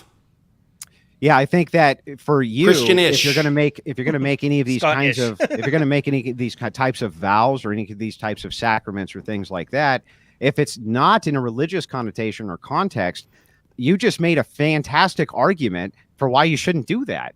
And I don't think I disagree. I agree. That seems like it's a fantastic argument for why secularists nowhere have any justification for marriage whatsoever. And so even if it means most, even if that means most, then yes, most probably shouldn't. If they're secularists and they're moving into a rotten deal for a marriage contract, they have no justification for the marriage to begin with. Then what the hell would they do it for? I'm sorry, though. Are you suggesting that the majority of the United States is, in fact, not secularist? Because I thought one of the fundamental premises that I hear from the TradCon side of the table, which I think is correct, is that we've fallen into sort of moral decay, and that the overwhelming majority of society is now coming from a secular worldview and not from a religious, moral worldview. It is true that secularists are mostly in charge of our institutions, especially the educational systems. That's true. However, the majority of the population, I don't believe, are secular. I get the distinction. At all. You're saying that they're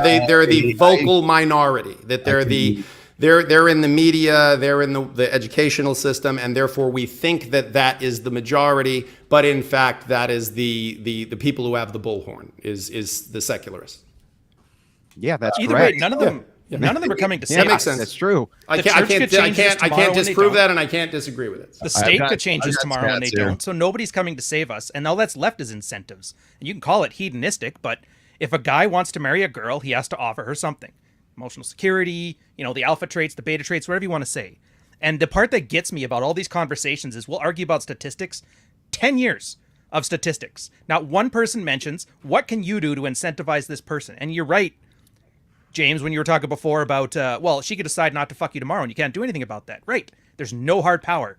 I can't force her to do it. I can't pull a Martin Luther and just go fuck the maid. Well, so and if Andrew has his way, you're not allowed to divorce her either. Yeah, I get that. And the stick I would argue the stick is not a good solution either. Well, wait, how's that not true, Andrew? I'm sorry. Which of the fault grounds was her refusing to sleep with you? So this is part of your marriage vows. These are part of your marriage vows. If the church is the grantor of who gets married and the grantor of who is divorced, if you go and tell the church, hey, these people are not following what they're supposed to be doing, the church may very well grant you a divorce for that. That's a very big if, though, Andrew. Yeah, everything's you started that sentence with if the church gets to decide who gets married. Back it up a step. Back it up a step. If the girl's not wanting to do her vows or whatever, there's incentives. You can do that. If a guy isn't sleeping with his wife, he can go work out, get in better shape. He can stop seeing hookers and go see her. If she doesn't want to sleep with her man, she can lose weight. She can get off of SSRIs. Like, I'm talking mechanics here. Like, what wrench do you use to change a spark plug kind of stuff? And this is why I hate these conversations. No offense, you guys are great. It's because they ignore these very basic, simple, practical things. As a wife, lose weight. Your husband will find you more desirable and you'll feel more loved. As a husband, don't go sleep with hookers and your wife will not feel betrayed and leave your ass. When you have kids, don't beat them. It's like very practical things. And as guys, you can make the choice to do any of these things outside of religion, outside of secularism. And we don't have to argue with, well, you shouldn't. It's like it's incentives. Look, Christianity Today loved my book, and Focus on the Family just wrote an entire article about my perspective from my soft white underbelly interview. Yeah, and then Christians love my book on Muslim, right? Because the truth is what am I suggesting? But I'm suggesting ways that you can be nicer to your husband, nicer to your wife, small gestures that will maintain connection between the two of you. But again, I'd say better, the premise not of nicer. Then fine, I'll adopt your phrasing. What we're talking about here, though, is two very different concepts of marriage. I'm talking about the one that exists today, and Andrew is talking about one that he believes tomorrow. we should aspire to, and that he thinks would be a more successful model. If we just change the Yeah, but fundamentally, sorry? neither one of them is going to change men and women. I said I'm fine with talking about both. So I'm fine with making the emphatic statement on many of your is claims. You've noticed I've agreed with many of your is claims. But what I am for is for a sequence of reforms, grass zero reforms, so that we can make some sort of attempt to fix this absolutely broken process, this absolutely destroyed process. Yeah. And I think that that ethics are a huge thing, and that duties are a huge thing, and I think that society has forgotten about those. That used to be a pinnacle of us. So, and I'll shut up after so this. to tie it back, though, to tie it back to the idea that Andrew just posited, which is, I was talking about, how there are enforceable promises at law, and then there are unenforceable promises in a marriage contract. All right, James, hold that thought for a second. Ryan, you're next, and then Glenn, go. Yeah, so let's say this then. So why is and you're the only one who's ever talked about practical ways to get through this. Why is the argument then about the morality and notch counts, and not how do we get Christians into the state house? How do we get laws passed? How do we like all the practical ways you would get these things changed? Yeah, so nobody talks about it. They're just sitting there fire and brimstone with the clacker on the street corner. No, I do talk about it. I actually have solutions for that. That's what I mean. Other than you, though, nobody's doing it. No, they're not. That's true. Go ahead, Glenn, you're up. So my question is, okay, Andrew, so let's say the church does take over marriage and it does take over divorce. But with the divorce law still in place, how are you going to make it attractive for young men? Because we're not, as you said, you're talking about the future generations. Okay, so we're talking about our sons. Why would our sons want to get married with the church if the state laws are still in place? If the state has to recognize, Yeah. Hold on, let me finish. If the state has to recognize the church's marriages, so then that means the church would have to also recognize the state's laws on marriage. Well, no, not necessarily. Right. You can always formulate law any number of different ways. Our lawyer friend will tell you that. But anyway, kind of to address this point, try to understand that most people adopt the value structure of their parents. So knowing that this is true, this includes the religious structures as well. The way that the left and progressives actually recruit people is not by taking their values and putting it onto their children, because they're not having children. What they do is they take your children and they put their values into them. What you've seen is kind of this massive counterculture movement, which has happened around homeschooling. Not just around homeschooling, but around kind of this traditional value structure of we're going to teach our kids these values. Part of that should be that you instill in them strong duties to move back into these education systems and to move back into these positions of leadership. I think that that's extremely important. This is not something that's going to be done in this generation, and the work's not going to be done in my lifetime. It's going to be a sequence and series of small reforms leading to this. The same way the communists infiltrated 100 and 150 years ago, they did it incrementally and slowly, and then eventually they were able to get their agenda through. I feel like we can do the exact same thing. We're the ones who have the children. We own the future. But guys, conduct an experiment. Oh, sorry. Go ahead. Mike. Mike, did you want to talk about the stats that you gave me in private chat? No, that's fine. But it was just going back to the secular thing. Yeah, I was under the same impression, but you're right. It's about 20 to 29%. They're called the nuns, meaning they don't affiliate with any religion. So yeah, no, I understand what you're saying. So I guess under Andrew's, what Andrew's saying is that then that 70% that does have some secular belief, they should be able to populate or get married, and the rest of them shouldn't. Here's my question for you.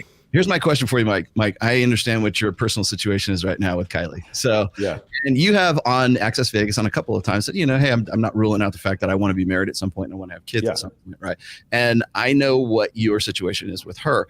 Would that be precluded by you guys getting married? Would that change your situation with her? And the reason I'm asking that is because I asked this on yesterday's show on Rule Zero about how we do marriage right now, because I brought up the fact that like Adam 22 and Lena the Plug are technically married. I saw the bridal shower and the gown and everything like that. I know that they are quote unquote legally married. Same thing with Destiny and Melina. They are technically married, but they're in no way what we would say traditionally equally They're yoked. degenerates, man. Degenerates, right? But like we've had this conversation before, and I think it was with Justin Waller or something, where it's like open on your end, closed on her end. Then there's like my situation, which is closed on my end, closed on her end, which is the traditional way of doing it. And I think that a lot of the sort of the consternation that comes between, like say James and Andrew is simply the way that we're doing marriage now, and we're still expecting it to be this old model 20th century. Well, actually, we can go back to the first century, way of doing marriage. How would you like listening to all this? How do you think that you're like, if let's just say for sake of argument, we talk about this all the tomorrow? time. Yeah. Like how would that affect your personal situation right now? It's kind of up to her and what her proclivities would be as far as that's concerned. I think you probably need to explain to the rest of the audience. We're polygynous, meaning the two of us see women together sometimes. That would probably change, but it would probably have more to do with the kids than it would do with marriage. So it'd be a practical decision rather than it would probably be a practical decision. And to be fair, like I was we were joking the other day. I'm like the guys in my company, we were in Mexico last week. They're like, "Do you want to have kids, Michael?" And I was like, "Kids? You mean future esport athlete and future quarterback?" Yes, I would like to have a future quarterback / point guard / linebacker. Yes, absolutely. In those cases, I mean, that would probably be the focus of my life. It is kind of time consuming for the lifestyle that we have, whatever, but she's just as much into it as I am. So it would probably be more of a practical decision rather than like a moral one. So can I just say, I think everyone should conduct a social experiment, everyone in the audience who's listening, and that is to sort of hear my point and what I think the takeaway should be here when it comes to marriage and divorce and why we're having problems as marriage and why getting out of marriages is really not the challenge. Go have 2 Facebook accounts. Have like a fake male one and a fake female one. And post as the man, "I am proud to do my duties as a husband." And watch how many fucking men and women are going to give you likes and tell you how amazing you are. Bravo. Yeah. And then go on as a woman and write, "I am proud to do my duties as a wife," and watch yourself get fucking pilloried by every single woman out there. And a lot of men who are trying to demonstrate how dare you. Because again, this is a one-sided deal now, gang. All of these, that's why, again, when I have TradCon people saying to me how marriage is so great, they mean their marriage. They mean a marriage where you've got defined senses of what your respective rights and obligations are, and you're both following them to some degree, and you can point to them. And in some of these relationships, because they're religious, they have a book that tells you, here's what you're supposed to do. So we're in a society now where, and again, I think Andrew and I agree on this, that from a secular standpoint, secular marriage, people that are not religious, people that do not believe that there is any, much less duties, that there's just no objective truth, that nothing means anything, that there's just, dominance, hierarchies, and power. That's all that exists. So that's the part that I again, as someone who's in the trenches, watching this technology of marriage run people over, and watching us as a society get worse and worse at it, and watching that have a disproportionate consequence on men and on children in terms of their exposure to their fathers, their exposure to the time-sharing arrangements between their mother and fathers, the economic realities that come with the hardships that are created by divorce. I'm just trying to live in the real world. I understand that we all have visions of what utopia would look like for our respective, theological perspectives. But in reality, the duties of a husband, the duties of a wife, the legal rights and obligations, that's the problem here, guys. And that we should be shooting at that target, not saying, let's make it harder for people to get out of it and somehow that'll solve the problem. Well, see, that's what I was going to put up, James, is that that's what I was going to ask Andrew, is like, wait, how does the church marriage and church running divorce incentivize guys to want to get married, knowing that, look, the way the divorce is now, or marriage is now, it's not a good bet for men if they get with the wrong woman or she changes her mind down the road, and then now that he's paying alimony, child support, and he has to lose half of his assets or whatever in this process. So why would the church, I mean, wouldn't it be making it more? Well, how do you keep the women in line? Well, the question is, wouldn't it make guys want to become more secularists? No. If we don't have to get married, we don't have to go through that if we're secularists. No, what you find is the exact opposite trend. So you are finding that Christianity, as it was pitfalling. It is starting to uptick on the increase, especially for the younger generation. The reason for this, again, is because the religious are having the children, and so the adoption of values are going to be from your parents. That's how people adopt their values. So the value structures that they're getting are from their parents. If their parents are Christians, and they are because they're the ones having the most amount of children out there, it makes a lot of sense to state that, hey, there's going to be incentives because your value structure only can coexist with this infrastructure, and it cannot coexist with this other infrastructure. Okay, but isn't that, Andrew, isn't that going to, by your own definition, isn't that going to increase the number of people that falsely self-identify as Christian? Because you said earlier there's that, a safeguard. That this broad category of Christians is actually the okay, so I don't understand what that is. The safeguard is the church. The church is the one who married you. They're the gatekeeper. So it's not a state. You're taking it out of the state entirely. Yeah. So is the state, for example, still enforcing child support, or is the church getting involved in that? Church. I'm just trying to figure out who I'm going to be working for. The church would be the architects of these things. However, when you're talking about it from a legalese standpoint, things like child support, this type of thing, the church itself can be the arbiters of those things, and probably would do a much finer job than a court system would. They know the couple. They know this couple is in their community. The whole thing. Now, let's assume. So basically, you're advocating for like Hasidic Judaism, except Christian. Soft Shiara. It's not. Well, because Hasidic Judaism, what you have is your best din. About? Well, no, I'm not being disparaging. Christians have been governing marriages in Christian nations since the time forgot, man. What do you mean? Right, but in the United States, we don't have religious church tribunals, whereas in the United States, we do in Hasidic Judaism have a best din, which is a religion. We did allow the church to take care of marriage and divorce. That was not a state infrastructure whatsoever. That's a brand new concept in the United States. It's not an old concept.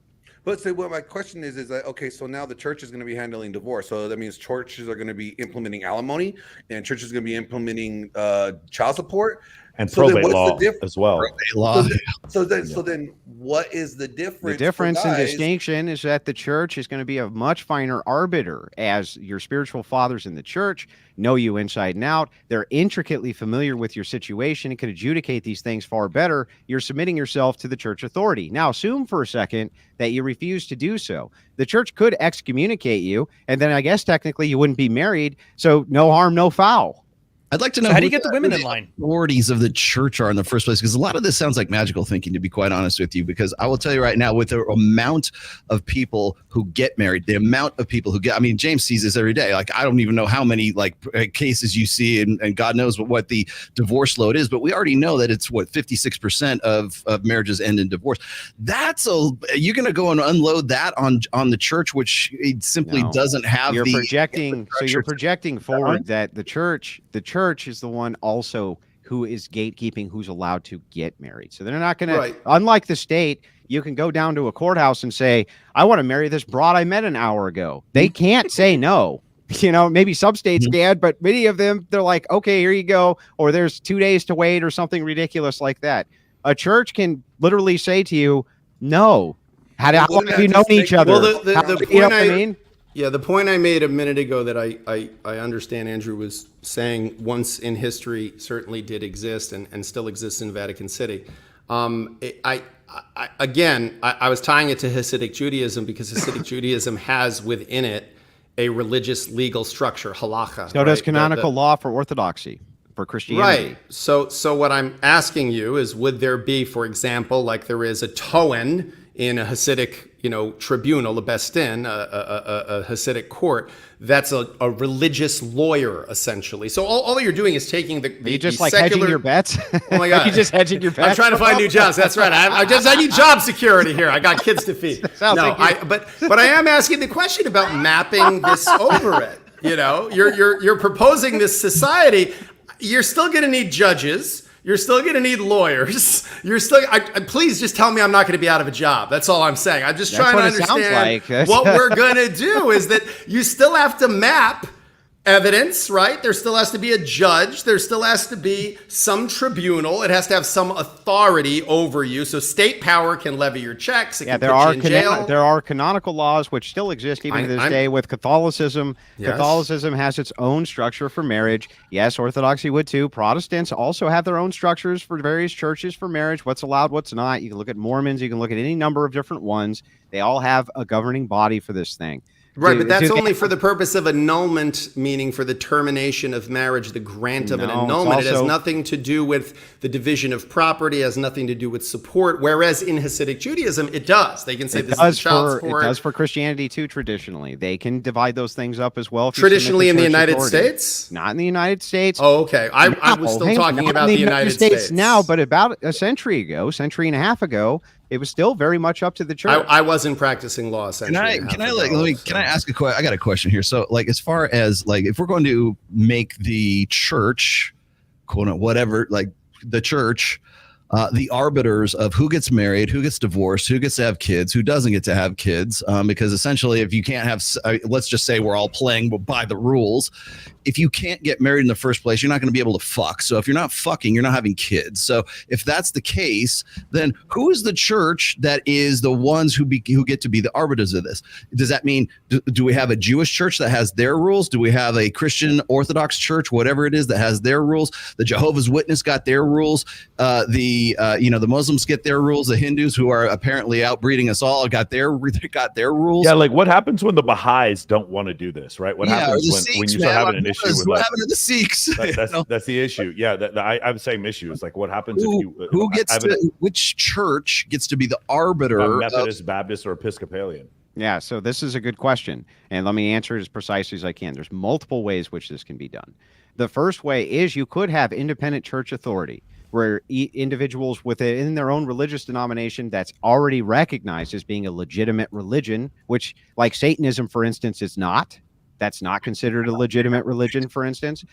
You could just make those recognized religions arbiters of their own kind of marriage contracts and values within the church. I don't see that as being particularly problematic. The second is that if you have, X amount of your nation, if you're kind of doing a much broader perspective, let's say it's all Orthodox or it's all Catholic, obviously it would fall under the dominion of that major church. Now, is there downsides to some of this? There's some downsides to it. However, I do think that what ends up happening over a sequence of reforms, especially over 50, 100, 150 years, these things become more consolidated in a singular body by necessity. So I think you'll start to see an emergence of more singular churches, especially if they have a much more of a hand in governing the things which they ought to govern, which is the spiritual welfare of the people who are going to them. I think it's the sexual welfare. Well, I was going to say, yeah. Will the church tell my wife to fuck me 3 days a week or no? Can they?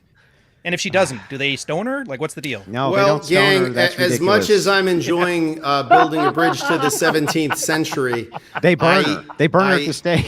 Fair. I was a little over the line. I get it, but the point still stands, right? And there's the clip. Thank you, Ryan. What's the statement is funny, not burning women. Burning women is not funny. Let's make that very that's what's clear. Coming. That's all that's going to be up as the headline. Stoning women is the statement is funny. Stoning women is not funny. That is not. Yeah, I think that to answer your question directly, do I think that the church would heavily, just like any secularist counselor, would recommend that inside of a marriage where there's no sex? Do I think that the counselors within the church would probably recommend that there was? Yes. Do I think that secularists do this all the time? Yes. I don't really see the distinction, to be honest with you. Oh, you mean like marriage counselors? Because they are horrible.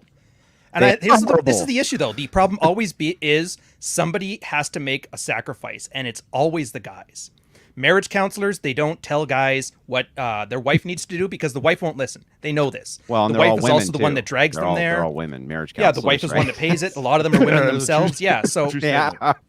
The reason people left the church was because the church stopped incentivizing men. You can call it hedonist or whatever, but it's literally it. It's always do more for the women. Sacrifice more for women, be better for women, and then women will reward you. But then when women don't, there is no enforcement. For Protestant so it's a one-sided churches, enforcement. That's true.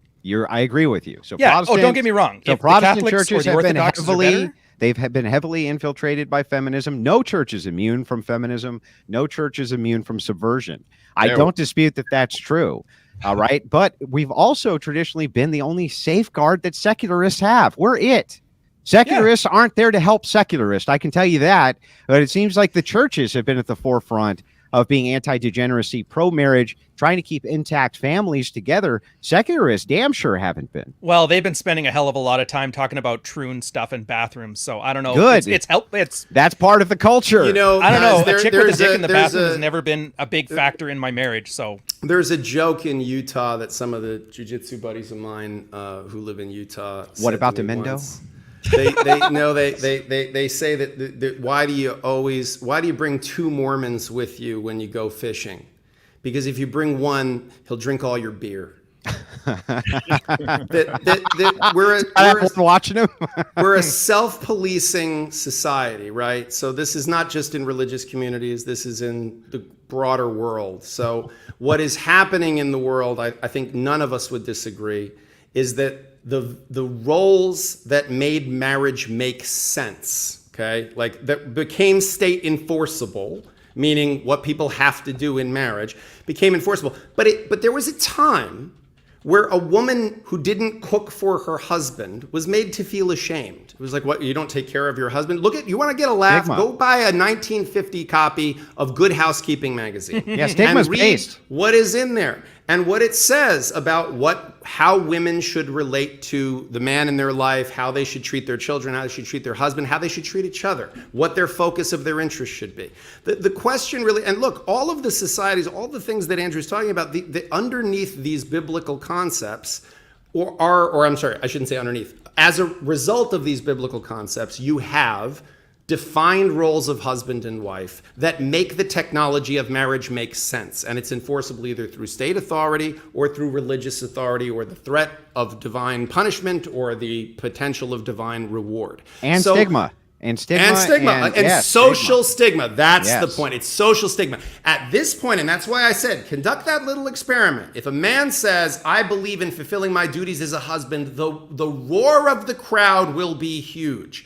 If a woman says it, she will be pilloried primarily by other women. So while that is the case, while we're in that reality, not the reality that is being proposed here, while we're in that reality, I don't believe marriage will save the West, which is the idea here. And while we are in that reality, I would make the proposal that we should try to change that reality so that that's not what's happening, so that women do focus on their duties. And one of the things which you can do that you brought up, and by the way, the same study that I cited brings up social stigma as well. Social stigma is a key factor. And if people are going to churches, and especially if churches are the governing bodies for this, churches can be very over the top with stigmatization of negative behavior.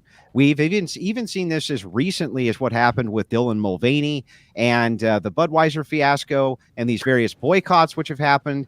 Those are all forms of stigmatization towards behaviors that we don't like, and they're headed by religious people.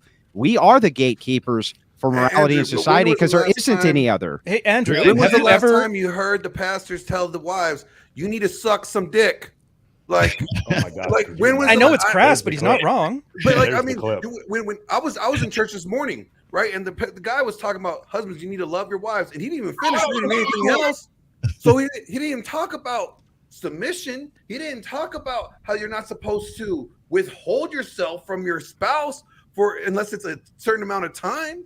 He didn't talk about that being sexual immorality. So it's like, what church is doing that, and how Glenn, are they going to enforce that? On top of that, too, have you guys ever seen a wife? Oh, sorry.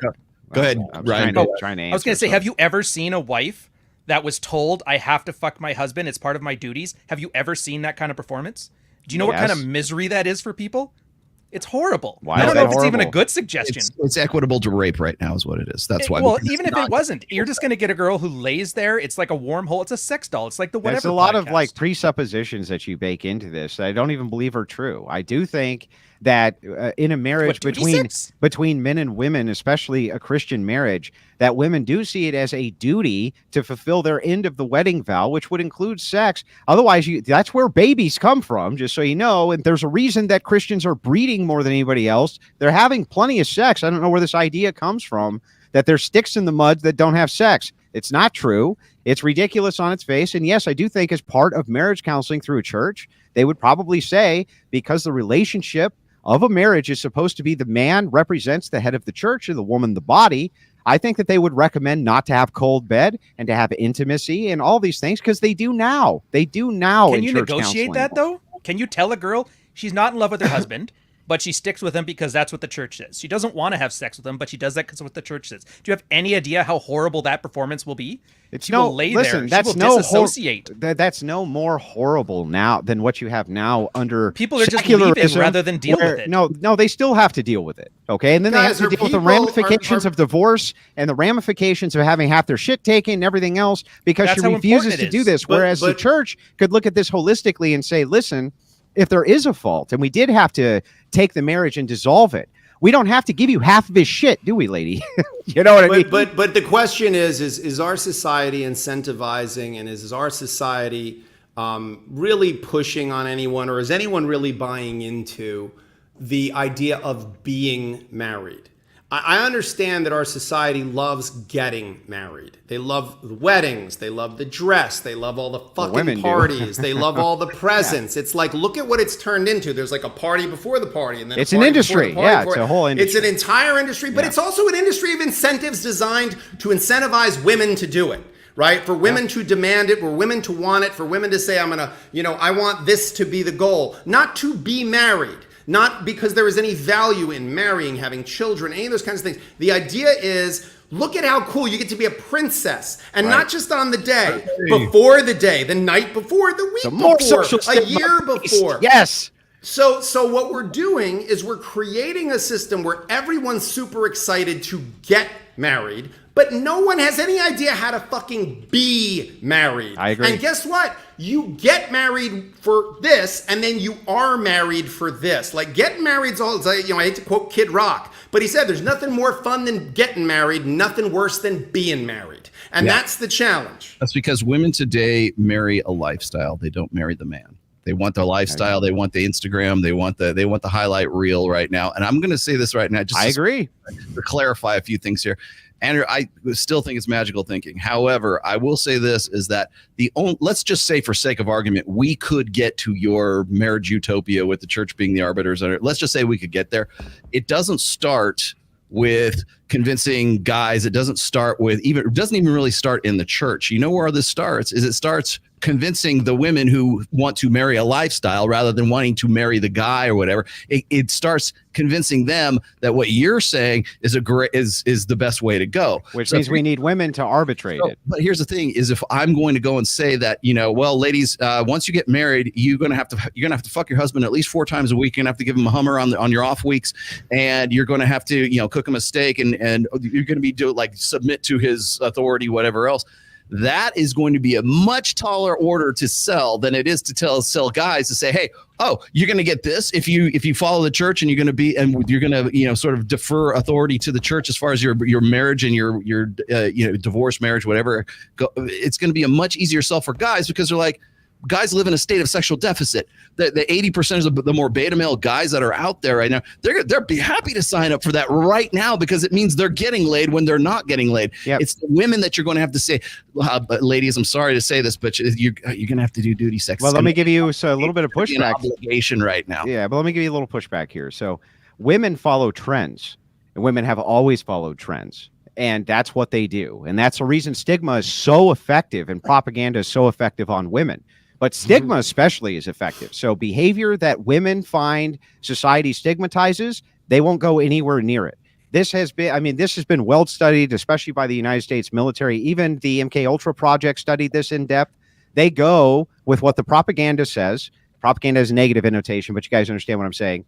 They go where the social stigma tells them they can't go. So if you have virtuous men who are really promoting this and saying, we're not going to reward you by marrying you, absent these virtues, women necessarily will start to move towards that. Is it going to be immediate? No. Is it going to happen right now? No. But stigmatization and kind of mass propaganda works more effectively on them than any other sect, period. It well, does and not. to piggyback, So you're basically saying it's Spanish fly. off of what Andrew just said, because Andrew and I agree on something. For the record here, I would much rather have a woman who wants to fuck the shit out of me than one who feels like she is obligated to fuck the shit out of me. How would you know the distinction? You can tell. Have you ever had sex with a girl who's not into it? No distinction. Huh? Yeah, Andrew, you are cordially invited to Access Vegas. Any of the dates we're doing in October, I will be with you right now. Fly you out, put you up, be on the show, and we'll have that conversation. We'll do it. I got to go out and visit my family in Reno anyway. I told my wife, I said, what we'll do, we'll go out to Reno, and then we'll get a car from Reno and drive up to Vegas for a couple days and hang out with Rolo. That sounds like fun. I think to support what Andrew just said, actually, is the statistic I cited earlier about divorce as a social contagion. I think actually ties very closely to what he just said, which is social stigma and social support. I would actually say it's not even the stigma piece. The stigma is the antidote to it. The reality is that as long as women are telling other women it is de rigueur or disgusting or shameful to want to be a dutiful wife, to want to please your husband, to feel any sense of obligation to your husband's happiness, to have any sense of duty towards him and to facilitating his happiness, as long as that's the case, then yeah, we're going to have no success at this technology. Again, especially when the promises of the man are enforceable through state power. So James, say and it. the others are not. Shaming. Just say it. Just say what? it. Say we need horse shaming. Just get it out. We need horse shaming. You know, you're like, come on, man. Just the rest of the way. I want my own clip. We need horse shaming. That is a tough one. So we need horse shaming, but we need to shame our wives to be our whores. Because like you can't have your wife your whore. What are you talking about? Well, I mean, you want her to be your slut, right? Like you want her to do all the freaky things. Because the question is, if so many Christians, that's the antithesis of a whore. That's not a whore. No, I think what Glenn is trying to say is the axiom, which I agree with, which is that every man wants a good girl who's bad just for him, and every woman wants a bad boy who's good just for her. Yeah, but that's not what we as a society look at as a proverbial whore, right? We're looking at either a person who engages in prostitution or they're very promiscuous or things like that. Not, you have a nice wife at home and you have sex with her a lot. That's ridiculous, man. But Andrew, that's kind of the important one, isn't it? Andrew, you're saying Christian, you're not seeing a problem with Christians having sex. You're saying that Christians are fucking, right? Well, if so many Christian guys are fucking, then why are so many Christian men addicted to porn? Is it because one, A, they're not getting enough sex, or two, they're getting boring sex and they rather watch more entertaining sex Glenn, than the boring sex and the porn, though. Glenn, it could be the pervasiveness of porn additionally. Like porn is and the invasive, it's very invasive. Yeah, so if you think of like what Andrew Huberman talks about, it's like the dopamine, like even your incredible sex life with your wife is still not going. There's always something you can type into the little search bar and make it even greater. Right. What could possibly compete? What could possibly compete with pornography? That's definitely like there is almost no reality that could compete with pornography in terms of its effect on your physiology. Wait, my wife can't get caught in the dryer? God, there's a few. There's a few. I got this question from one of the guys in the chat here asking about, are there stats for sexless marriages? Oh, yes. Oh, yeah. Tons. There are infographics dedicated to this. Hey, listen, I call that job security, guys. That is right there. Yes, that is my... I'm always looking for job security, this guy. He's just hedging every bet all the time. He's trying to be a winner. Don't blame me, Andrew. Blame money and its usefulness in every fucking situation, okay? So good point. And in case you were wondering if there's a difference between obligatory sex and desire sex, exhibit A, counselor. Yes, definitely much. I don't want to horse shame any of them because they're all good. They're all wonderful people. So what Andrew's suggesting is that we need Christian women that are married to tell other Christian women that are not sucking their husband's dick enough, you need to go home and go suck some dick, woman. You're not being a good wife. You need to go over there and desire your husband and suck that dick. Shame them back into. I can just feel those panties wetting right now. So as crude as that was put, I do think that women often, especially longtime married women who have been successful at it and have good marriages, often will tell younger women that they should probably provide that type of comfort to their husband and that they have a duty to do so. All right. Do you think women enjoy sex, Andrew? Yeah. Do you think it's possible if they don't enjoy sex? I mean, they not still with do it you, with sex? Ryan, but yes. Well, well, no. I mean, that's like a real like. I have a lot of Catholics. He's got in the my private statistics community. on that. He has It's the not numbers. about statistics. Yeah, I get it, but 97% of your ex-lovers say sex is awful. I mean, it's just every it's Catholic a Pew guy Research study. I have in my community has like two concerns. One, how do I get my wife to stop yelling at the kids? It's practical. The second one is, how do I stop my repressed wife and get her to have sex like she cares? Well, And why that's did hard. why did they For- marry somebody who wouldn't have sex with them? Well, here's the thing. 20 years. The church is like, sex is wrong, sex is evil, you're going to hell if you have sex, and then they get married. What and then the church? church turns around. Any church. They do No not. church wants a girl to fuck around before she's married. Yeah, before None. she's married. Yeah. Here's the thing, though. Now that she's married, they're like, have a bunch of sex, enjoy it. You're going to unbrainwash 20 years of sex being the devil. It's hard. It's basically a social gaslighting thing. And you No, I don't these think you are- have to advertise sex. I think sex advertises sex. I think that you don't have to, like people don't have to have the warm-ups to, maybe you need it to get good at it, but It's I not don't about what I think think either. It's what the Catholic husbands are reporting back. Right, I got but- a nice virginal wife, and now she's so sexually repressed that I have to unbrainwash an entire lifetime But of even the indoctrination. example that How do you I do just it? gave, which is that the wives are yelling at the kids too. The two complaints the men are having is that the wives Yeah. are yelling at the kids too much, and that the wives aren't having sex. And with that's them a or having leadership satisfying issue, so sex with them. that's- Okay, yeah. so then maybe if the man was doing a better job of being responsible for making sure that the children did the things that they were supposed to do, she might be impressed with that and might say, wow, I'm going to fuck that guy. Again, this is also hypothetical. It's These not. are I'm all- dealing with it every day, though. I, There I- is- I listen, am too. they can And get when the it third when it yelling doesn't thing, work yeah. out, I agree with they you end that up in there my are office. there is a percentage of like Puritan style churches that do have this kind of over the top sexual repression, right? Which is Yeah, they're designed- yelling at whores. which for is heaven's designed. sakes. Well, hang on, which is designed even post marriage. They have kind of these bizarre repressions. Those are the but ones who are going that to be was the not. authorities for marriage, right? But Just- this is not traditional correct? inside of Christianity. Well, aren't just those so the you ones know. right now that are thriving with the birth rates? No, No, it's the No. ones that aren't fire and no, it's the brimstone. ones that are having sex or having the babies. I know, like Babies 1 and 1 and sex. equals 2. You know what I mean? You got to have sex to have the babies, bro. Hey, James. Yeah, but there's You the gotta- procreation sex people that say sex Yeah, for but they're rare. recreation is considered They're sinful. rare. They're rare. Yeah. James, let me since on that note, James, can you tell me the story? Tell us and my audience the story about the guy who was getting the hand jobs from the massage. Oh God, this and is they- a heartbreaking story. Yeah. Yes. Okay. So Yeah, I had a client. He plays for the Browns now, doesn't he?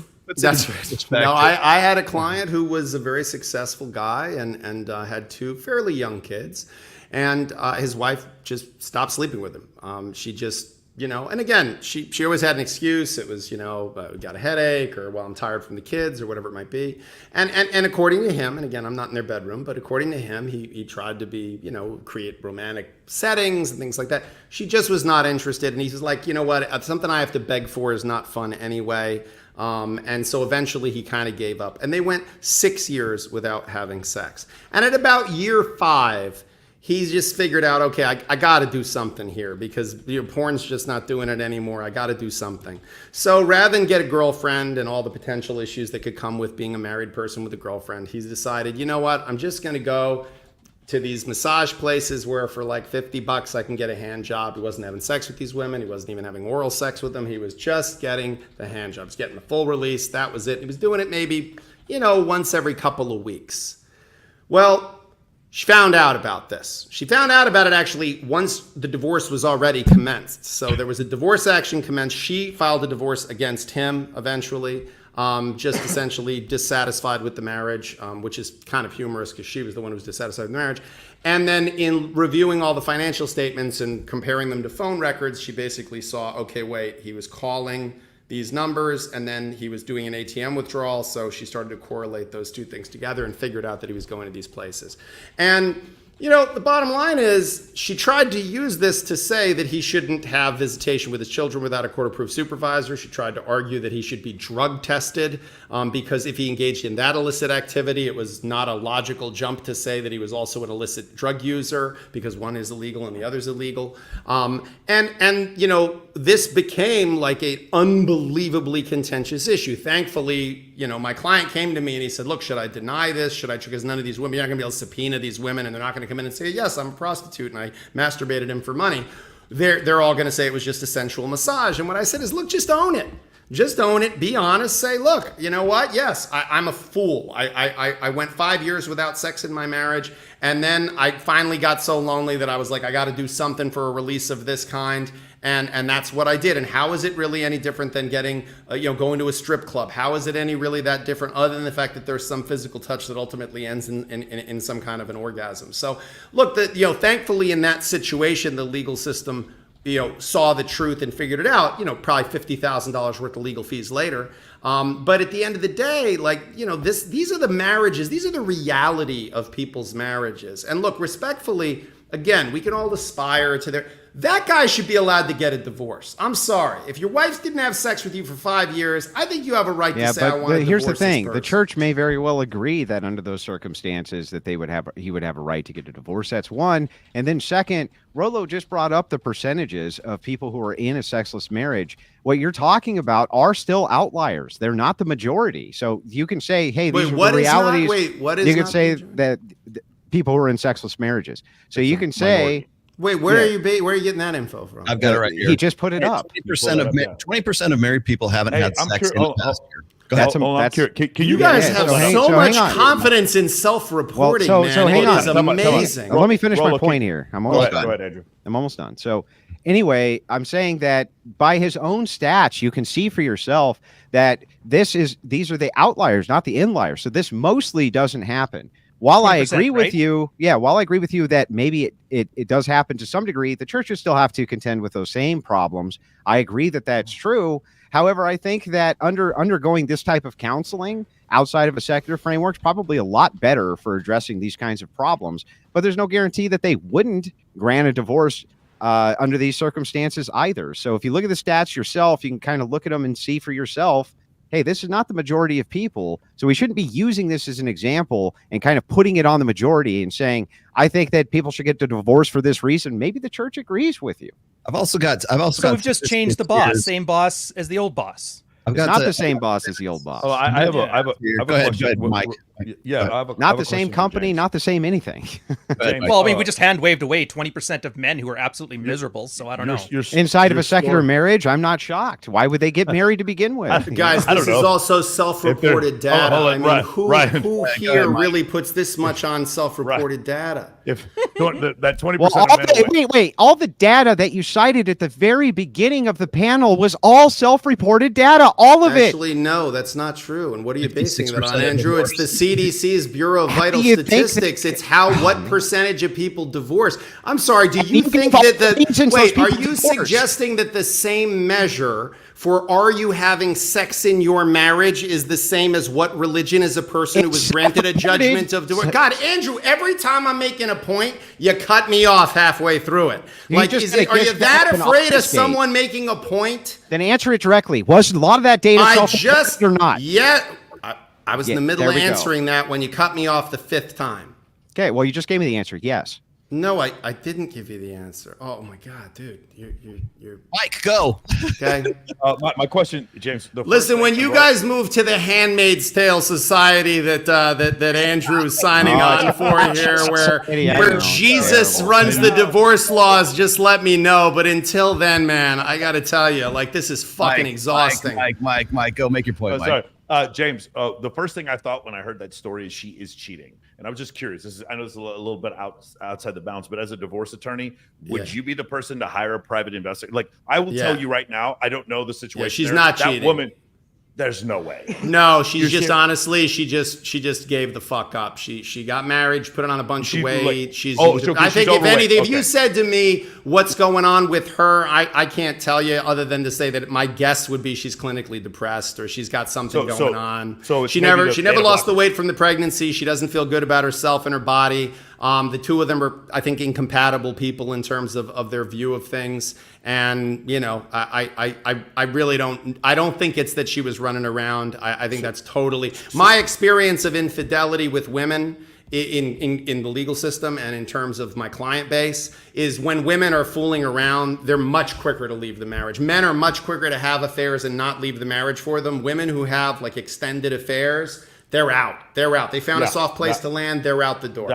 That would go along with Dr. Buss's thing about 83% of women who cheat fall in love with their affair partners. Don't tell that one to roll Yeah, up. again, though, the problem I have with this, and again, it's all statistics are not created equal. So things like, why did you leave your marriage is a self-reporting. Okay. Sure. Why did your marriage fail? Do you feel the other person contributed to it more than you or the same as you? These are all self-reporting and they're very subjective concepts. Whereas, what educational level did a person who received a judgment of divorce? This is not the same kind of statistic. Yeah. What ethnicity is this person? That is not a self-report of what they are. But you also gave us other stats. You also gave us other stats, yes. which is the reasons that they gave for these different justifications. Those are self-reports. Yes, you did. You did give us those. Andrew, rewind it. The majority of the statistics I was citing had to do with educational level, income level, ethnicity, religion. Again, reported religion. Well, now you're moving the goalpost to majority, dude. Right? So it's like, okay, majority, but you still are using self-reported data yourself. And then when it's presented to you, you're like, why do you guys have faith in the self-reported data? It's like, then don't use it, bro. My other question for you, James, was, do you think am I going to get to answer it, or does Andrew just want to cut me off now? Go ahead. You have the floor. The gentleman from New York has the floor. That'd be you, James. Yeah, I wanted to hear the question. I'm sorry, I didn't hear it. Oh, my bad. So you talking about me? So yeah, do you think the SSRIs would have something to do with that? So like we talk about like it lowers sex drive. In this case, you're talking about a woman. She kept on the weight. So this goes back to the stuff that Orion and Glenn were talking about. Women putting on the weight. So now she does that. She takes the SSRIs for her depression, maybe for postpartum. She gets prescribed something like this. And then at that point, now there is no sex, which then leads to 5 years of sexlessness. And then have you seen a correlation between those things? Yeah, I mean, in my book, I talk a lot about sort of a death spiral that I think happens in marriages, which is and it can be reversed, which is the good news. That what happens in a good relationship is I'm treating you kind, so you want to treat me kind. I tell you you're beautiful, so you feel good about me, and then you're going to want to have sex with me. Like this is what happens in courtship, guys. Courtship is, I treat you a certain way, you want to treat me a certain way, and there's this built-in system. Well, it works in the reverse as well, unfortunately, and that's who ends up in my office.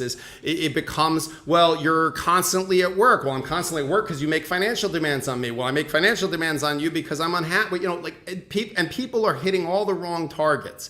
And I think the place where Andrew and I very much agree is that society is now antagonistic to marriage to a dramatic degree, that there is no longer any social stigma. If a woman leaves a marriage, it was a voyage of self-discovery. If a woman has an affair, it's because her husband wasn't meeting her emotional or sexual needs. That's and she needed to go eat, pray, love, all those things. Whereas if a man does it, it's because he's a piece of shit. Or if a man leaves a marriage, it's because he's weak and he's not committed and he doesn't believe in commitment.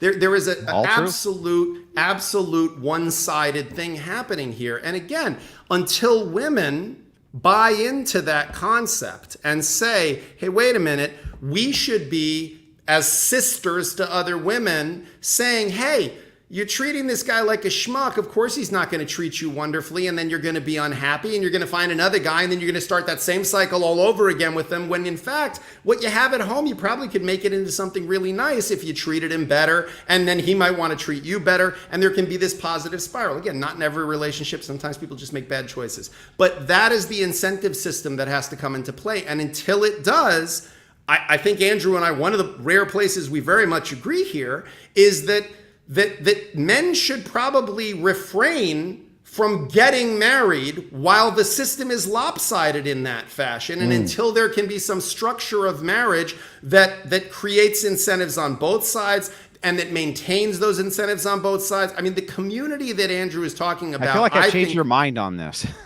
Well, no, I think what you pointed out to me, and I tend to agree with, I don't think your points are poorly made. I agree with most of them. It's just, I think the statistic argument is, to me, never the best one. And this idea of no fault, that like, well, if we can stop people from getting out of marriages, that somehow these other downstream, that they're downstream effects. I don't think they are. I think the fundamental problem is this problem that we're identifying and agree on. And why don't we, as a group, go after that problem? And make prescriptions that's for it, and use reforms, and try to do social shaming and stigma based. I love it. It's great. And I'm glad to see you over on my side, brother. Andrew, All my right, question all right. to you We is, need like, you if here. We need you here in the worst Here's the way. thing. Hold on, Go let ahead, me Mike. Go ahead, Mike. go back to James. So what I'm actually fascinated by this concept of like the prescription of SSRIs, and then it actually reduces, for some people, it reduces their sex drive, right? So it's huge. Let's go to the gym, instead of let's go to the gym, because testosterone also regulates a woman's sex drive as well, right?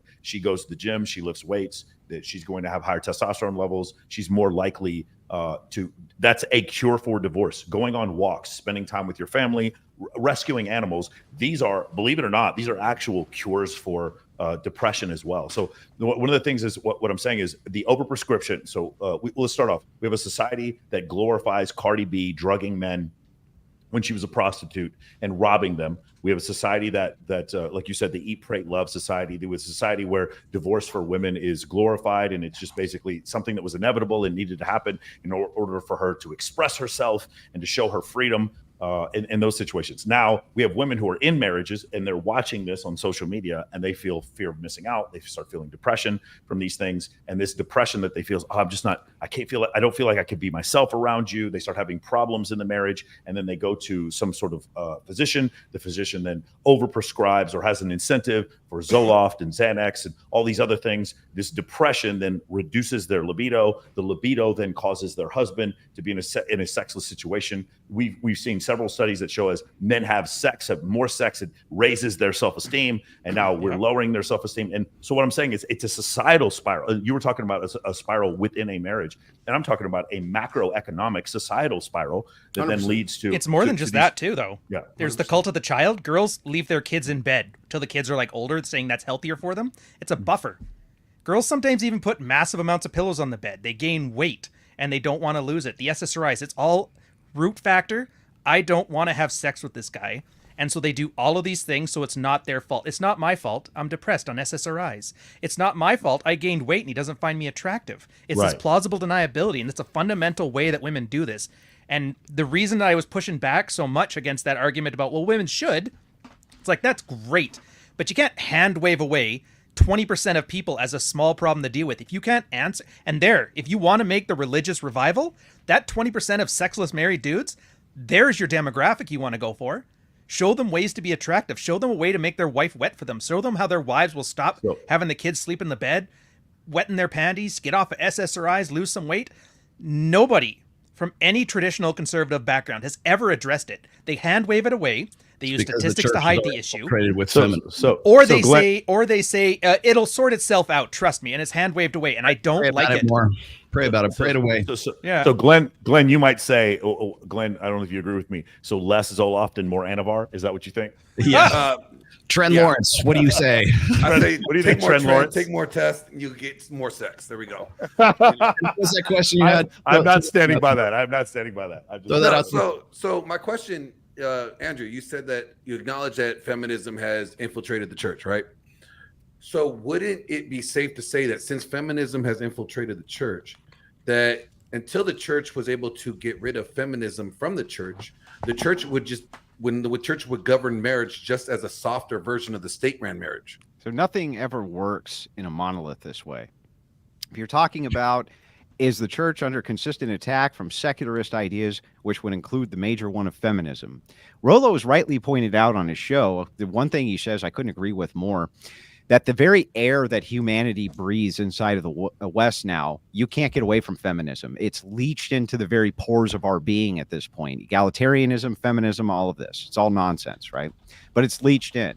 The church will always have all whether it's Protestant churches or it's the Orthodox Church or the Catholic Church, are always going to have a continual battle with secular ideas and a continual battle against feminism. You can't remove it, in other words. As long as there are secularists with these ideas, they always, and to kind of give you even more of an example of this, Some of the biggest secular outreach programs from major secular think tanks and progressive think tanks use tons and tons of cash to go to different churches in order to give their clergy training seminars on how to better deal with the churchgoers who go to these churches, right? Throw bags of money at them.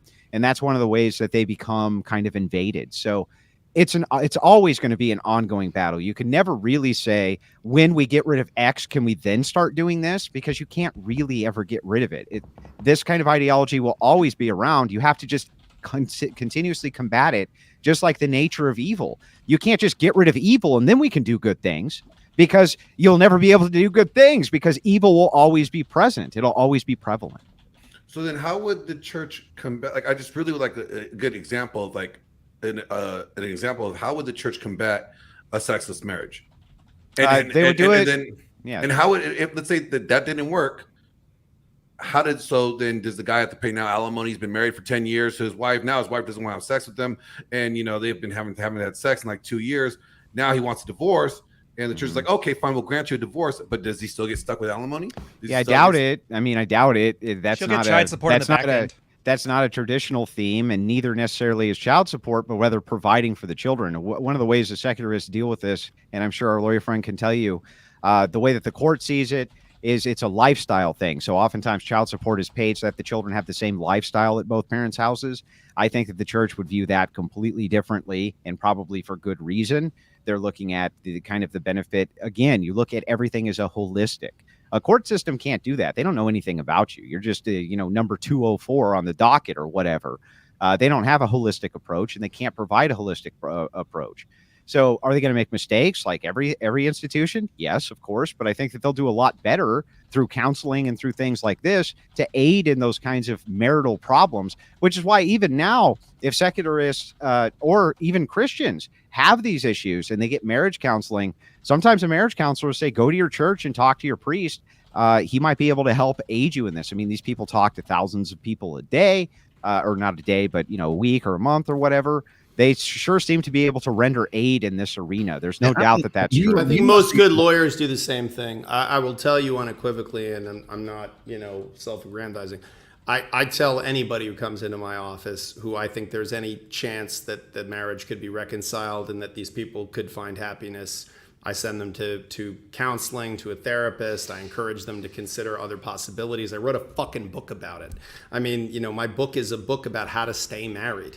And how to try to take the same ingredients and make it into something that works better. But I think at the end of the day, a lot of the problem here, and I hate to, to say, I think the problem is women more so than men. I think that men have to step up. Men have to be good providers again. Men have to take care of their bodies. I think Michael's absolutely correct. I think men have to be the kind of men, high value men that women value. But I think that men could do that all fucking day long. And as long as other women are incentivizing women to not love their husbands, respect their husbands, fuck their husbands, consider their husbands to have value, regard really anything above the self. Like self-esteem has been taught to women now as an incredibly important virtue, but what do they esteem other than the self?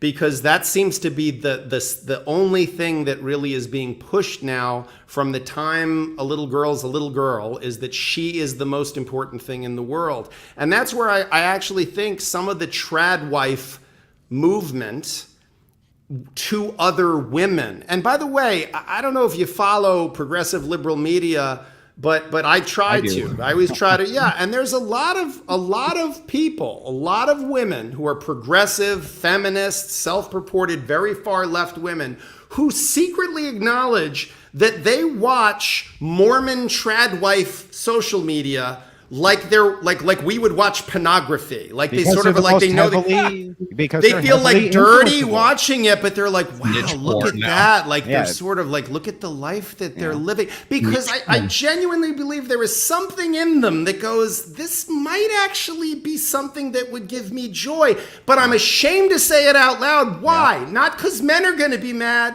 but because all the other women are going to go, how dare you? And so perfect. A change has to happen in in the perspective So of women. Reform needs to begin immediately. We need to start reforming towards those things using societal stigma and using whatever advances that we can via the legislative arm and via the cultural arm, which is available to us. I don't think these things will happen overnight any more than you do. But don't you think that we should start? We can't sit around and wait for them to correct themselves, because they're not going to correct themselves. I don't think that any kind of reform is going to be effective unless it takes into account human biology, human evolution, evolutionary psychology, evolutionary biology, anthropology, sociology, neurology, endocrinology. And that's my biggest problem with saying, okay, guess what? Here's a better way. Here's your utopia. Let's take marriage and we'll just give it back to the church, and they get to be the arbiters of what's right and what's wrong for marriage. Let's take it away from the courts. Let's take it away from the government. Let's take it from them. We're going to go back to the old school ways, and we're going to let the priests and the rabbis and the imams and whoever else be the ones who are the arbiter of all of that. And yet it still doesn't take into effect or taken into account that biology trumps conviction. Well, wait a second, though. Every single time it does. And I'll tell you this, because when I go and I look at stats that say like 68, 70% of guys who are self-identifying Christians have a problem with pornography addiction, that's what I'm talking about right there. It has nothing to do with marriage. It has to do with those guys jerking off. It has everything to do with and you can say, well, it's pornography. It's a societal problem. No, it's a biology problem. And when we start talking about how, oh, well, we should just initiate duty sex as part of this great grand utopian scheme where we're going to have all these guys defer everything to the church, unless the church has some sort of background in sort of like red pill praxeology or something like that, they're never going to take into account the fact that women are not going to want to have sex with their husbands, and it's going to be consensual sex, which according to today's society, that ends up is tantamount to rape at this point. But when you utilize until we go and we address the fact that there are biological issues, I don't want a woman who fucks me because she feels obligated to fuck me. I want her to fuck me because she wants to rip my clothes off because she can't stand the thought of me being away from her. That's what I'm talking about. So when we're talking about genuine desire, we're talking about the difference between obligated compliance and genuine desire. Unless that church takes that into account, and I don't see that happening just simply because of the nature of the church, and whatever we're calling the church at that point, I don't know. But the fact of the matter is that biology always trumps conviction. And if you don't think that, just have a look at any religious leader. At some point along the way, they're going to end up falling into sin, or whatever we're going to call it. And that person no longer is allowed to be the arbiter of what's marriage and what's not marriage, and who's having babies and who's not having babies, because again, his biology is what trumped his conviction. So until we have some sort of reform we're going to kick women off of OnlyFans, we're going to kick women off of Instagram, we're going to say you ain't living right. If you think shame is going to work, let's just say for sake of argument it does work, okay? Even if you do that, you still have a tough road to hoe, man, to get from point A. Well, it is a tough road, but even taking into account when you say praxeology, I understand what you're saying, and you're saying that praxeology as your foundation of we're studying behavior, and behavior that's something which is necessary for like identifying descriptive reality, and that's the kind of praxeology that you follow, right? I'm not paraphrasing or straw manning that. I'm just kind of like reducing it. That's correct, right? What is follows a bad word, but yeah, factual absolutism. Yes. Yeah. Okay. So the people who were in charge of the church for 2,000 years who were doing this, all they did was see human behavior daily. That's what they saw. That everyone that they talked to, they discuss. They have a praxeology as well. They still understand these concepts. They're not foreign to them. They've written about them. The church fathers have written so many tomes on how human beings behave with each other outside of the Bible. It's mind-blowing. You think red pillars have a lot of books out there? Read the church fathers. It's insane. Well, that's a great segue because, gentlemen, unfortunately, I have to go back tomorrow to facilitating the demise of unhappy marriages. Nice talking with you, man. But I will say that if you'd like to save your marriage, that I can recommend two excellent resources here in the form of my books, which are also available on Audible and wherever fine books are sold. And so I hope you'll check them out. I actually think Andrew, and I do have to say, because Andrew and I spar when we have these occasions, I enjoy more than I can put into words talking to you, Andrew. Me too. We disagree on some things, but I have to tell you, I find you a pleasure to talk to and to deal with. And I can't thank this whole group enough for giving us a forum to do this. I have to tell you, Anytime. 2.5 hours in, we could do this probably another 5 hours and none of us would lose interest. And I have to tell you, that says something, man. That tells us that we're on to something. I'm looking at the comments streaming along here. These people are hungry for this. They are hungry for this discussion. They're hungry for these thoughts, for this kind of iconoclastic approach, these kinds of tough questions that we're asking of each other and of our society. So I have to say thank you to all of you guys for being here, and what a pleasure just to so be you know, invited. before you go, I don't take any of this I've never taken any of this personally. Debates, nothing. I just never do, and I appreciated the conversation. Well, he takes it personally. I still don't even take that personally, but yeah. But I do have a lot of respect for the fact that we can do that kind of sparring, and you don't either. It's a kind of a breath of fresh air, and I appreciate it. Listen, man, some of my closest friends are my adversaries in court, and jujitsu has certainly taught me that, I'm always kind of break the arms and choke to death my best friends. So almost all my best friends have punched me in the face at one time or another. So great to see all of you guys, and thank you for having me. And let's do it again real soon. James, we're gonna take you out in Vegas, James. Yeah, we're going to. I cannot wait. It's in the calendar, and I'm looking forward to it. Cool. All right, awesome, man. Hopefully, James, I can get you on my show on the 9th. I'd love to. Absolutely love to, Mike. Speak to you soon. Take care, guys. Be well. Thank you. Cool. Before we wrap up, I do need to get to some of these super chats here because I have been. Oh, you've got a bunch. Been really lagging here. So let me start with PP here because he's always good. Thank you, PP. Okay. See, PP is so regular. He has his own sound drop. Let's see. Derek Jameson is smart as attack. Thank you very much for that. Gallup 2017. Very religious Americans consider divorce as morally acceptable. I already put that one up there. Should Christian men marry single moms? Do you want to go real quick around there? Glenn, why don't you start with that? No, Go ahead, Mike. No, I want to hear Andrew. Do whatever you want. Start Do whatever you want. We know what the percentages say. I actually want to hear what Andrew has to say about this. So as an odd claim, there's nothing immoral. Nobody can make an immoral argument against marrying somebody who's a single mother. However, in the current climate, would I recommend that anybody do so? No, and neither would most Christian single mothers. They wouldn't recommend it. So often this is used as an attack against me because my wife had a previous marriage and so therefore was a single mother when I married her. But she hasn't been a single mother in 20 years because I married her. You see how that works? But in any case, moving into this is an odd claim. Nobody has ever been able to make an argument for the immorality of that because it can't be done. But would I recommend it?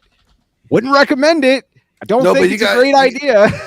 You got pastors like Matt Chandler and stuff like that. Jesus wants the rose. You got to marry the single moms. Do the right thing. And it's just like I'm like, no, they're single for a reason. Part of the consequence of a divorce is that you're single. Okay, and if they're single, they couldn't make that marriage work out. The odds might not work out for you either with them. Yeah. The reason that it gets tossed out quite all the time. Well, first of all, when I was writing the fourth book, Religion, one of the things that I came across, it's actually in the book too, was there are single women or single mothers ministries in dozens and dozens of churches. I went and did the research on all of these. In fact, there are conventions they're not pastors, but they are Christian speakers who basically specifically preach and speak, let's just say, to single mothers.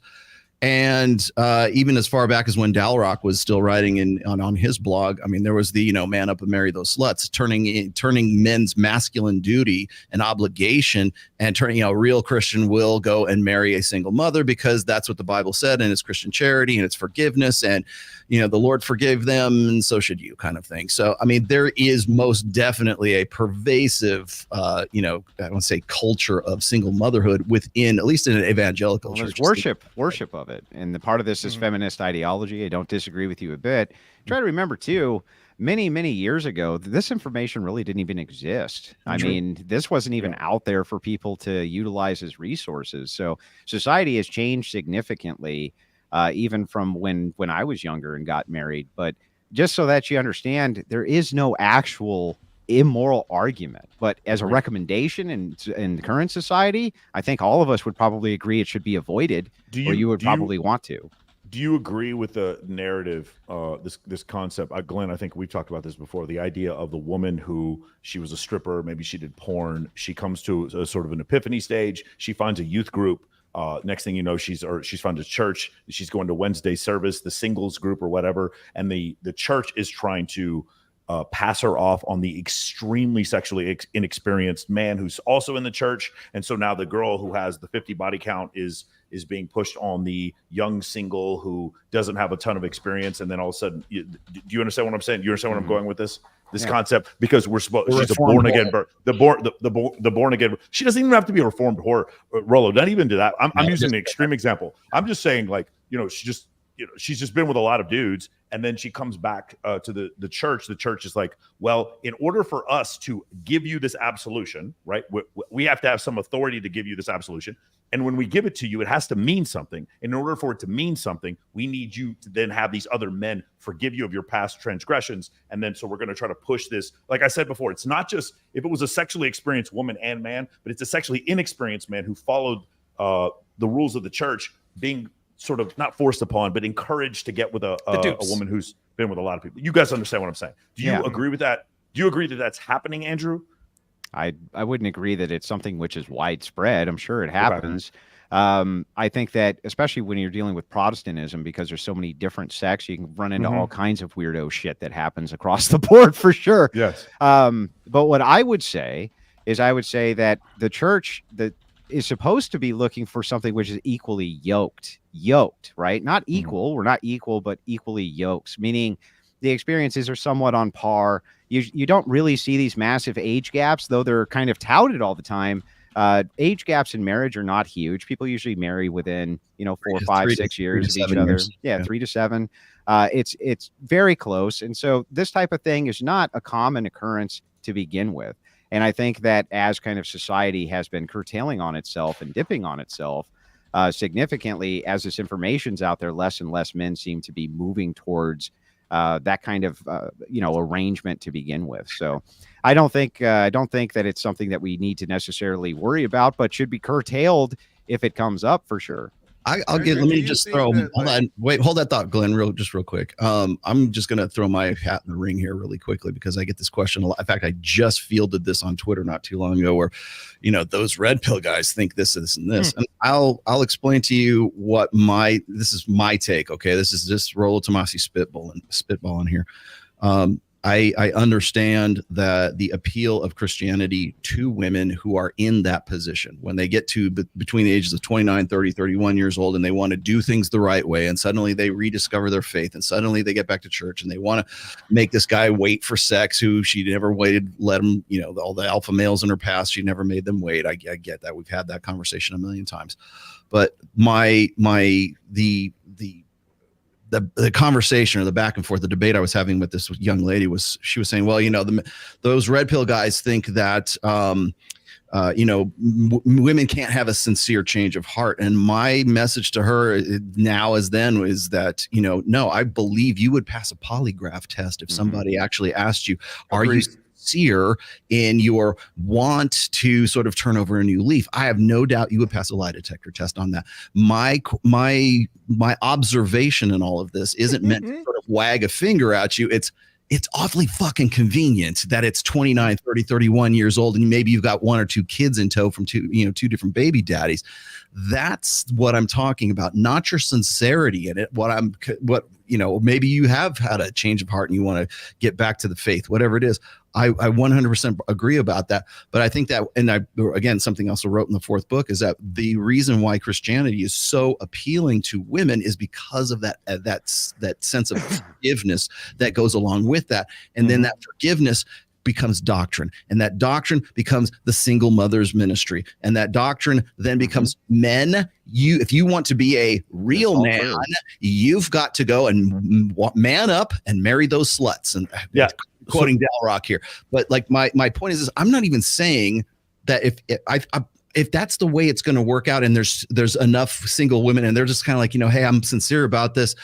I don't think it is the church's purview to be encouraging men to do this. If men want to, and they are fully 100% aware of that and what they're getting themselves into, then that should be on the individual for the man. And then also the women who those men actually want to get with from the church or wherever else should be thanking God every freaking day that some dude said, you know what, I'm with you for the long haul, and understand just the absolute extreme outlying rarity of a guy who would do that biologically and conviction wise as well. Yeah, so so wait, I think that this is a fair. Well, I think that this is a fair criticism across the board. So I would actually agree with what you just said. You're absolutely correct. I do think that Christianity and Christian churches are utilized as kind of a pulpit for single moms, especially later in life, to go in and say, listen, I've done a series of reforms. Now give me a good man. However, I don't think that suddenly raises their value just because they've been reformed. So when you're talking about, especially in the Orthodox belief of theosis, right, which is trying to become more Christ-like, try to understand that just walking into the church and making the declarative statement, I'm one of you now, it's not even allowed. There's an entire catechesis which is involved with this. And then when you're finally brought into the church, you still have to work hand in hand with your spiritual father for a long time. They're not going to be like, and by the way, Jim over here, he's 21 years old and he's never been with a woman, and I feel like you would be perfect for him, right? It's not the way that it works. So, but I do think that you're correct in your analogy that, of course, there has to be a path of redemption for everybody for all heinous things that they do. That's part of Christianity. Redemption is part of it, but that doesn't mean that suddenly their value is going to shoot up if they walk in and say that they come with all this baggage and luggage. That also doesn't mean that they should be married either, though. Hold on. I agree with what Andrew's saying, and that their value doesn't change. My point is, I do feel like just consider this from the church's point of view. There has to be some some authority given to the forgiveness of the previous sins. Because if there isn't, then there's no reason for the previously extremely sexually experienced woman to come to church in the first place. So there has to be like some carrot. There has to be some reward. And so when they come there, they're like, by our church, like we're the church, and by our authority, you should overlook some of these things because she has been redeemed. You're mixing up absolvement. So absolvement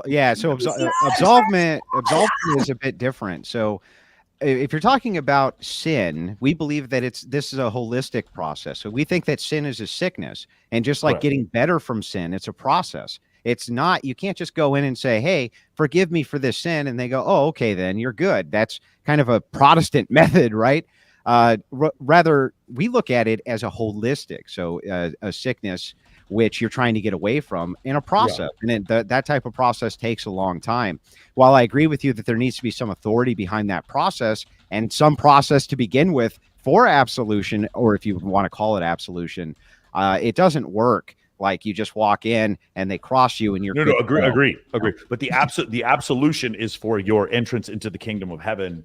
And sometimes it's spread to the absolution is a total reform has changed. And therefore, because she's in the singles group with us on a regular basis, her value has raised. You and I realize that maybe it hasn't. Glenn, well, I agree that it could give her some legitimacy, but the reason it does is because it's a sign of virtue, and men are attracted to virtuous women. That's true. Yes. And even a reformed virtuous woman is still better than a modern whore. Right? Like, I mean, there's no way around that. So at least from the perspective, I think, of an average man. Yeah. No, agreed. All right, awesome. Let's get to more of the super chats. I don't want to. Okay, let me grab a few. Cowboys are playing. Glenn, did you have something that's really quick to add? I think you. Well, I was going to ask. No, it's fine. It's fine. All right, let me continue here. Female affirmative action removes male economic leverage that keeps marriages together. Women discriminate in access to having sex and family. The two discriminations temper the other. Where's this next one? Thanks, Rusty. Genuine desire cannot be regulated by the state or church. Without genuine desire, marriage does not work. As Rollo says, no point in even trying to fix it from the outside. Thank you for that. And let's see. How does Andrew feel about having to share his wife's affection, loyalty, and submission with another masculine being called God the Father? I thought the Bible condemned open marriages. Come on. Well, that's rather cheeky. Yeah, there you go. Well done. Nice, what ecumenical gymnastics. That's some Reddit atheism stuff right there. Yeah. Big-brained arguments. Make this a tricky hermeneutics. She's cheating on me with God. Yes. How do the parents? Okay, this is a good one. How do the parents' values successfully combat the indoctrination of the education system, which is trying to instill opposing values to Christianity? Okay, so this actually, we did address it, but I'll just really quickly go over it. You're going to get your value from your parents. You see the trend of homeschooling already going on, meaning that they're steering them clear of these indoctrination centers. But even if your children do go to an indoctrination center, it's still far better for you to be passing your values down as a way to combat and temper it. And you still see, even in modernity, that most people who I would say were born based like myself, we were in those indoctrination centers basically our whole lives. And it's not that it wasn't insipid and didn't hurt us, but I at least had my parents, who were awesome, giving me a counter narrative and helping me push back against it. Okay, let me get this next one. A church would have an incentive to keep people together. Right now, the state has the incentive to break them apart. I agree. Okay. Joshua, the Joshua Project. Men can't trust churches to regulate marriage and divorce because they are ruled by feminists. The church will always side with the woman. And something I have, we already covered that, but let me just reiterate real quickly. If you read my fourth book, which is called The Rational Male Religion, I go into exactly this, the problem, I think, and this might be also an impediment to the reform that we were talking about earlier. Is that the feminist indoctrination of those churches is also a commercial interest as well. So to put asses in the pews and asses in the seats, the doctrine has to in some way appeal to a secular feminism or a secular female empowerment narrative. However, we're going to dice that one up. But the long and the short of it is, if you want to have a successful church in any, I don't care what religion it is, you're going to have to appeal to that sort of modern, Christian kosher. We're going to talk about women, and we're going to have a different, let's say we're going to have a different sermon on Mother's Day than we're going to have on Father's Day. And Mother's Day is going to be praising women in motherhood, and Father's Day is going to be do better. So what's the next one here? Even Hindus are increasingly getting divorced recently because they start following the West blindly. Yeah, again, another infiltration of the West. The Bible only justifies separations. 1 Corinthians 7:10 through 11. There you go. That's for you, Glenn. Critical thinker. Absolutely fantastic panel and discussion. I agree. Shout out to everyone. We need more of this. Yes. It's better than the debates that have been happening in the last 6 months. I'll give it that. Let me tell Thank you you so much, by the way. I was just about to say. Highly doubt that any of religion church pastors' nonsense sermons are bound to make a failed marriage work, just like marriage counseling. Okay. Do we have any stats on sexless marriage? I already put that up. Let's see what else we got here. Oh, hey, it's Rachel Wilson. Women used to compete at being a good wife, mom, hostess, etc. for social clout. Do you think they still do that now? Do you think they cottagecore is a thing? Yeah, they still do to a degree. They just use TikTok. different value structures now. That's kind of what she's alluding to, is like, don't we want the kind of value structures where these women were trying to say things like, no, I made the best cookies for the group of men that came home with the husband this day, on Tuesday. No, I made the best dinner. You know what I mean? If they're going to compete for the attention, we kind of want them to do it in the right way. So, Andrew, does Rachel compete over cookies? With my daughter, she does. Yeah. Awesome. She does. It's a continuous war for who can make the best cookies for me, and only I win. Okay. Game and match. There's an apple crisp in the oven winning. right now. That right sounds now. great to me. So, Mike, how does Kylie compete for you? I am not going into that right now. Not going into that. I plead the fifth. What if your wife has an injury and you can't have sex with her anymore? Is the marriage over? What happened to better or worse? Those are traditional marriage vows too, by the way. Yeah. Is that question towards me? Yeah, whoever. Yeah. So the way that I would address this is that you're going to have to deal with this, whether it's a secular society or it's not. So when you take one of these vows through sickness and in health and things like this, the Christian churches, of course, we talk about the miraculous, and we talk about things like this, and we kind of discuss that you do have an obligation and a duty to take care of this woman who you loved. And she was supposed to have the duty to do the same for you. Were you in that position? And I think that these types of duties do need to be pushed as values on society. So the answer to that may be that the church does say, no, you do need to take care of your spouse. I don't have a problem with that. I think that that's probably good way to push the narrative. In other words, for Alexander Good here. Sorry, I blew past no problem. I blew past his super chat here. The whole argument seems to be about how to trap women in unhappy marriages. Skipping the root cause issue is, can widespread successful marriage exist in a world where women don't need men and find most men unattractive? Well, yes. And I kind of will take this is claim and push it to the side because I don't even believe that it's true. I do think that women do enjoy in their younger years the luxury and privilege of what men they're attracted to based on what, their perceived hotness level is. But then, I see them a little later in life making some value judgments the other direction pretty quickly. So there's that. And then kind of setting that aside, I kind of push this is aside for a separate reason, which is that women themselves will go the way that men determine society to go if there's a stigma in them not doing it. And so we do have control over this, and we always have. We just, for some reason, have forgotten that. I think that half of the reason why we still hearken back to the good old days of patriarchy and what we think was patriarchy and old school religion and sort of when is the pendulum going to swing back? I think one of the reasons we do that is because of the understanding that biology does in fact trump conviction. And so I think a lot of the doctrines and a lot of the, I guess the implied moral or social contract between men and women, a lot of that had to do with buffering the natural proclivities of men and women. In this case, we have, because again of hormonal birth control, and we basically handed over the reproductive process of humanity to one, almost unilaterally to one sex right now. That's what's put us into this position right now in the church, in education, in society, in politics, and everything else. Yeah. Well, I would say egalitarianism, which kind of rides on same your, thing. On your ideology there. Yeah. Well, so you also have to remember that women are far more egalitarian, communitarian, socialist than men. Men are hierarchical. Women tend to be more communitarian. Well, when it benefits them, they become very individualistic when it benefits them as well. Yeah. Women are just better at it. They're better at being egalitarian than guys. Well,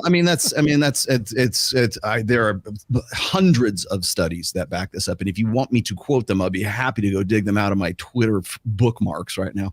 Tom Anderson, I respect Andrew's attempt at prescriptions, but it's a religious utopia that never existed. The best solution to teach men to play the game is to play the game well, regardless of the rules of authority enforcing them. Well, utopianism's been smuggled into the conversation. Not only have I never said it's a utopia, but any utopia is stupid on its face. Anybody who's advocating something that they say is a utopia, there's going to be all kinds of problems which exist inside of this system. But that doesn't mean that I can't say with some good authority based on historical standard and just logic that it's probably going to be way better than what we freaking have now, right? It's ridiculous what we have now. Utopia, no. Tom Anderson again. No religious or secular authority can enforce genuine desire. I would agree with that. Now, and that sort of goes back to what you were saying there before. Is I'm still even if you are trying to sort of like socially engineer or socially condition a generation or two of women to actually find a certain kind of man attractive. I think that's grasping at straws. It's almost like saying body positivity and fat acceptance ought to be something that men are attracted to as well. I would make that distinction between those two, but like again, it'd be the same thing that we have now, right? Which is that beautiful people marry beautiful people, whether they're Christian or not, and ugly people marry ugly people, whether they're Christian or not. Well, I don't understand the distinction here. You have. I'll meet you halfway on this because that's pretty much what Tinder, Bumble, and Hinge do. Their ranking systems. I mean, they have a tournament ranking system style thing for their things. It's like it's nice that you desire a hot woman and you're ugly as sin, but you're probably not going to get them Christian or not. I don't know why that's a problem for the system. Neighborhood Sniper, Sup Rolo, Captain Sartain. There you go. Tidings, we got to you. Thank you very much for that. Sir Jason, I already got to you. Oh, wait, here we go. Sir Jason, no one will change the marriage laws in this country. It benefits too many women. That's actually a valid point. The marriage laws actually do benefit women. So how are you going to get them to vote against their interests, much less re-engineer a society around that? Catholic religion lost all pretense of moral authority when they protected child diddlers. Deliberately putting them in charge of anything important to society is laughable. Can I take Andrew's side on this one? Sure. Well, right now, teachers are diddling more kids than the priest ever did. So lot if you're going to more. have that argument, he can throw it right back at us. Yes. Yeah. Yeah, Frank what talks you about see them is all the time. predators go where the children are. So Yeah. of course, predators are going to go to the Boy Scouts, they're going to go to public schools, they're going to go to churches, wherever there's access to children. That's where you're going to see predators. Now, to his point, the Catholics did do a lot of cover-ups on some of that stuff, and that they should have been held accountable for that years ago, and still haven't been held to account. But look, I'm not a Catholic, so I agree with you on that. And here's and to follow up on this, thank you guys. So Father Touchy gets the more I watch these tradcons, the more I see that they don't understand human beings and incentives. Where's the other one here? We're catching up here. Hand holding is lewd. Glory to our robot dog overlords. Cheese tax. Hey. Yeah, that has to be a John Fitch dig. No, that's on me and the dogs. Cheese that's tax on is a you? TikTok trend. Cheese They tax. give Yeah, I Iggy's know. cheese every time. Yeah. I know I have to pay it myself. Pod. It just needed more Cappy. Aaron Clary for the win. I would have loved to have Aaron in on this one. Yeah, I like Aaron. Aaron's a good dude. He's coming back. I told him though he has to be this tall to debate with me, and he hasn't gotten there yet. So man, I know he's watching this today too, because he just texted me a little while ago. The gauntlet has been thrown down. That's right. Domingo Chavez, this is way more intelligent than the usual whatever podcast debate of clickbait lunatics just blathering at each other. Need more of this. Yeah, you know why? Because we don't have a contract with Daily Wire. That's why. We actually have talent, so we don't need the clout just by yelling. We actually have our incentive is objective truth. Hi Rolla, have you ever read the book Church Impotent? Yes, I did. That was one of the books I read before one of the sources I cite actually in my my fourth book, as a matter of fact. It was good. It was a good read. Okay, that's it. Thanks, guys. Let's go around the horn here. This is way better than I thought it was going to be. So I want to just say thank you guys for following up and coming back on the show. Mike, I think this is probably the first time I've even had you on my show. So that's not a Zoom call. Right. And Glenn, thanks for joining us. Ryan, thanks for sticking it out. And big thanks to James Sexton for coming out. We're going to have him in Las Vegas very soon. I'll just really quickly start here real fast. I'm going to be in Las Vegas. I'm driving down to Las Vegas in my bitchin' Camaro tomorrow morning. So I will see you, Mike, probably in the afternoon. We have Access Vegas coming up on Thursday, and we're going to be picking up the schedule. We have the mighty Savo brothers, Kevin Savo and Rocky Savo are flying out if they're not already in Vegas right now from Connecticut. So we'll be doing some stuff with them, right, Glenn? And there'll be more guests on Access Vegas this week. And then the following week, I'm going to sell out Mike Sartain right now and say happy birthday, because his birthday is his birthday week. I got to ask you a question. I'll let you. Okay. All right. So here's the thing. So Rollo is currently right now, he's in a WhatsApp group with 80 girls. I'm sorry. And I'm not allowed to be in this WhatsApp group. And they are all plotting the theme for my birthday party. And I just need to know, like, Rollo, like, how humiliating is this thing that you guys are going to do to me? You? I just like to me, no, it's very humiliating. It's very humiliating. Okay, cool. Because like I know, like, when I heard all the girls like hee, so that's what I do every year. I let my girlfriend and some other girls like plan the birthday party, and the girls show up. Like last year, they know I like basketball, so they all showed up as cheerleaders for my birthday party. So I'm curious what they're going to do this time. Yeah, I'm sorry, Rollo, but I put you in there to police things. I put you in there to not let this get too fucking out of hand. All right, that's why you're in that group. I'm not in the group. I have no say over it. Yeah. Yep. Ryan, what do you got going on, my friend? Well, it's just book 2 is good. Braxology 1, I don't have the same spiel as but whatever. Mm-hmm. Book 3 is going along well. The editor's seeing it now. So sign up to the Substack. You can see how it's going. You see what's going to be in it. It's basically Dread. All these questions I've been asking about the nuts and bolts of how you deal with a marriage of like a starfishy wife or a depraved marriage, or generally being taken for granted. It's the nuts and bolts of what guys have actually done to get out of those situations. It doesn't matter if you're Catholic or Christian or Muslim or even a fat atheist socialist. It all works because people are still the same. So sign up to that and get book 3 when it comes out in the fall. Probably November. Michael, please explain your birthday one more time. No, we're just going to, I don't want to tell anybody because I don't want dudes to show up.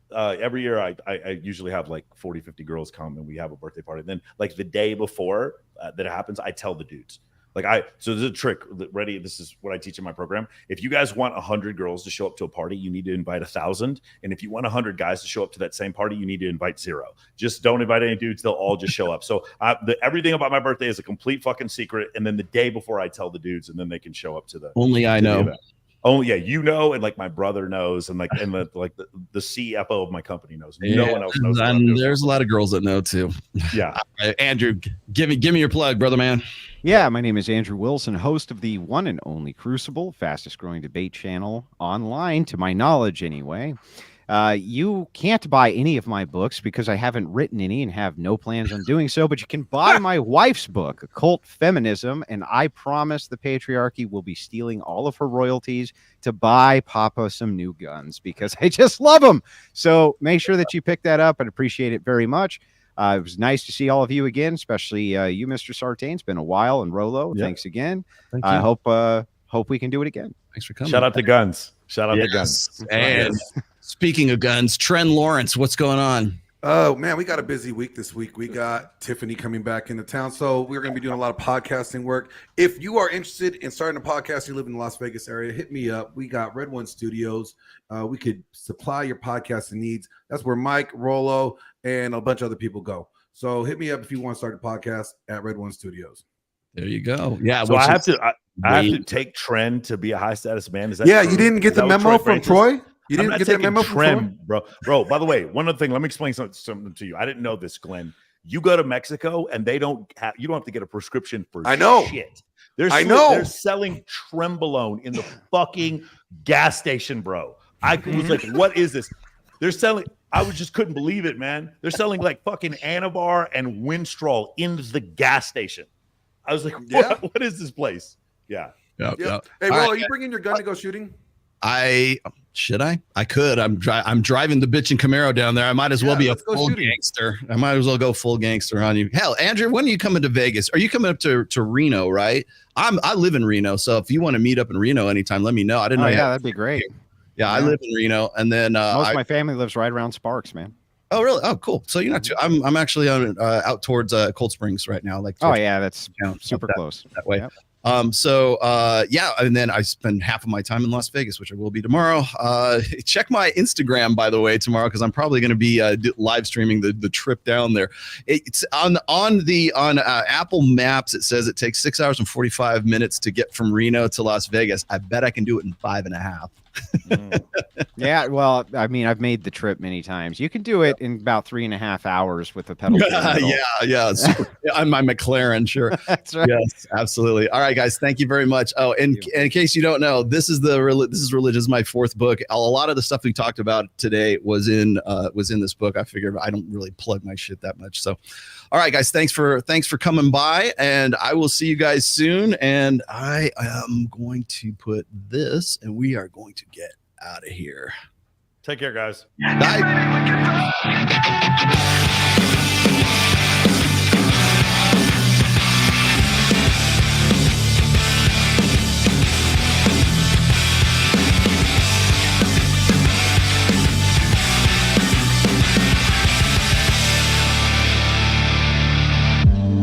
Would you do it again?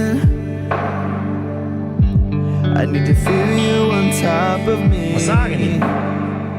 It was my first time, but I was just a kid when we met and went to bed. It was my first time. Well, I'm a whore. What do you expect from me? I'm breaking up the rules now in the game. I've got some new tools. Please do the same. Time came by to win. Open like a matchbox stereo. Time to get my thoughts now, let go. Bound to keep me up all night. Maybe we can work again.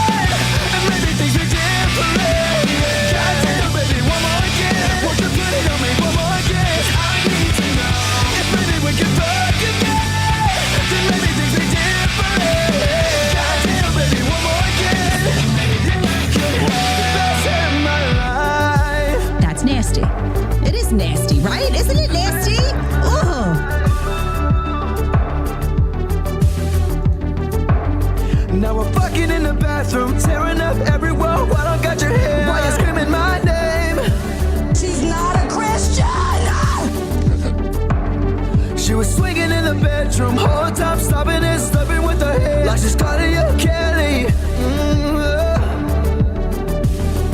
So baby, run me, ride me up and down like a pony, turning up my song, getting messy, working up and down on your body. Anybody got time for this? Run me, ride me up and down like a pony, turning up my song on your body. Baby, we'll get down to it all night. Maybe we can fuck again, and maybe things are different. Goddamn, baby, one more again. Won't you put it on me one more again? 'Cause I need to know. And maybe we can fuck again, then maybe things are different. Goddamn, baby, one more again. Appreciating Podcast has been a production of The Rational Male and Red One Studios.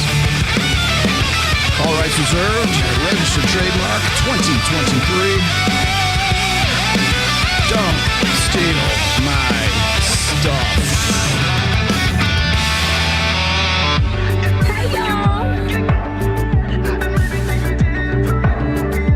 Tell these bitches to go to hell.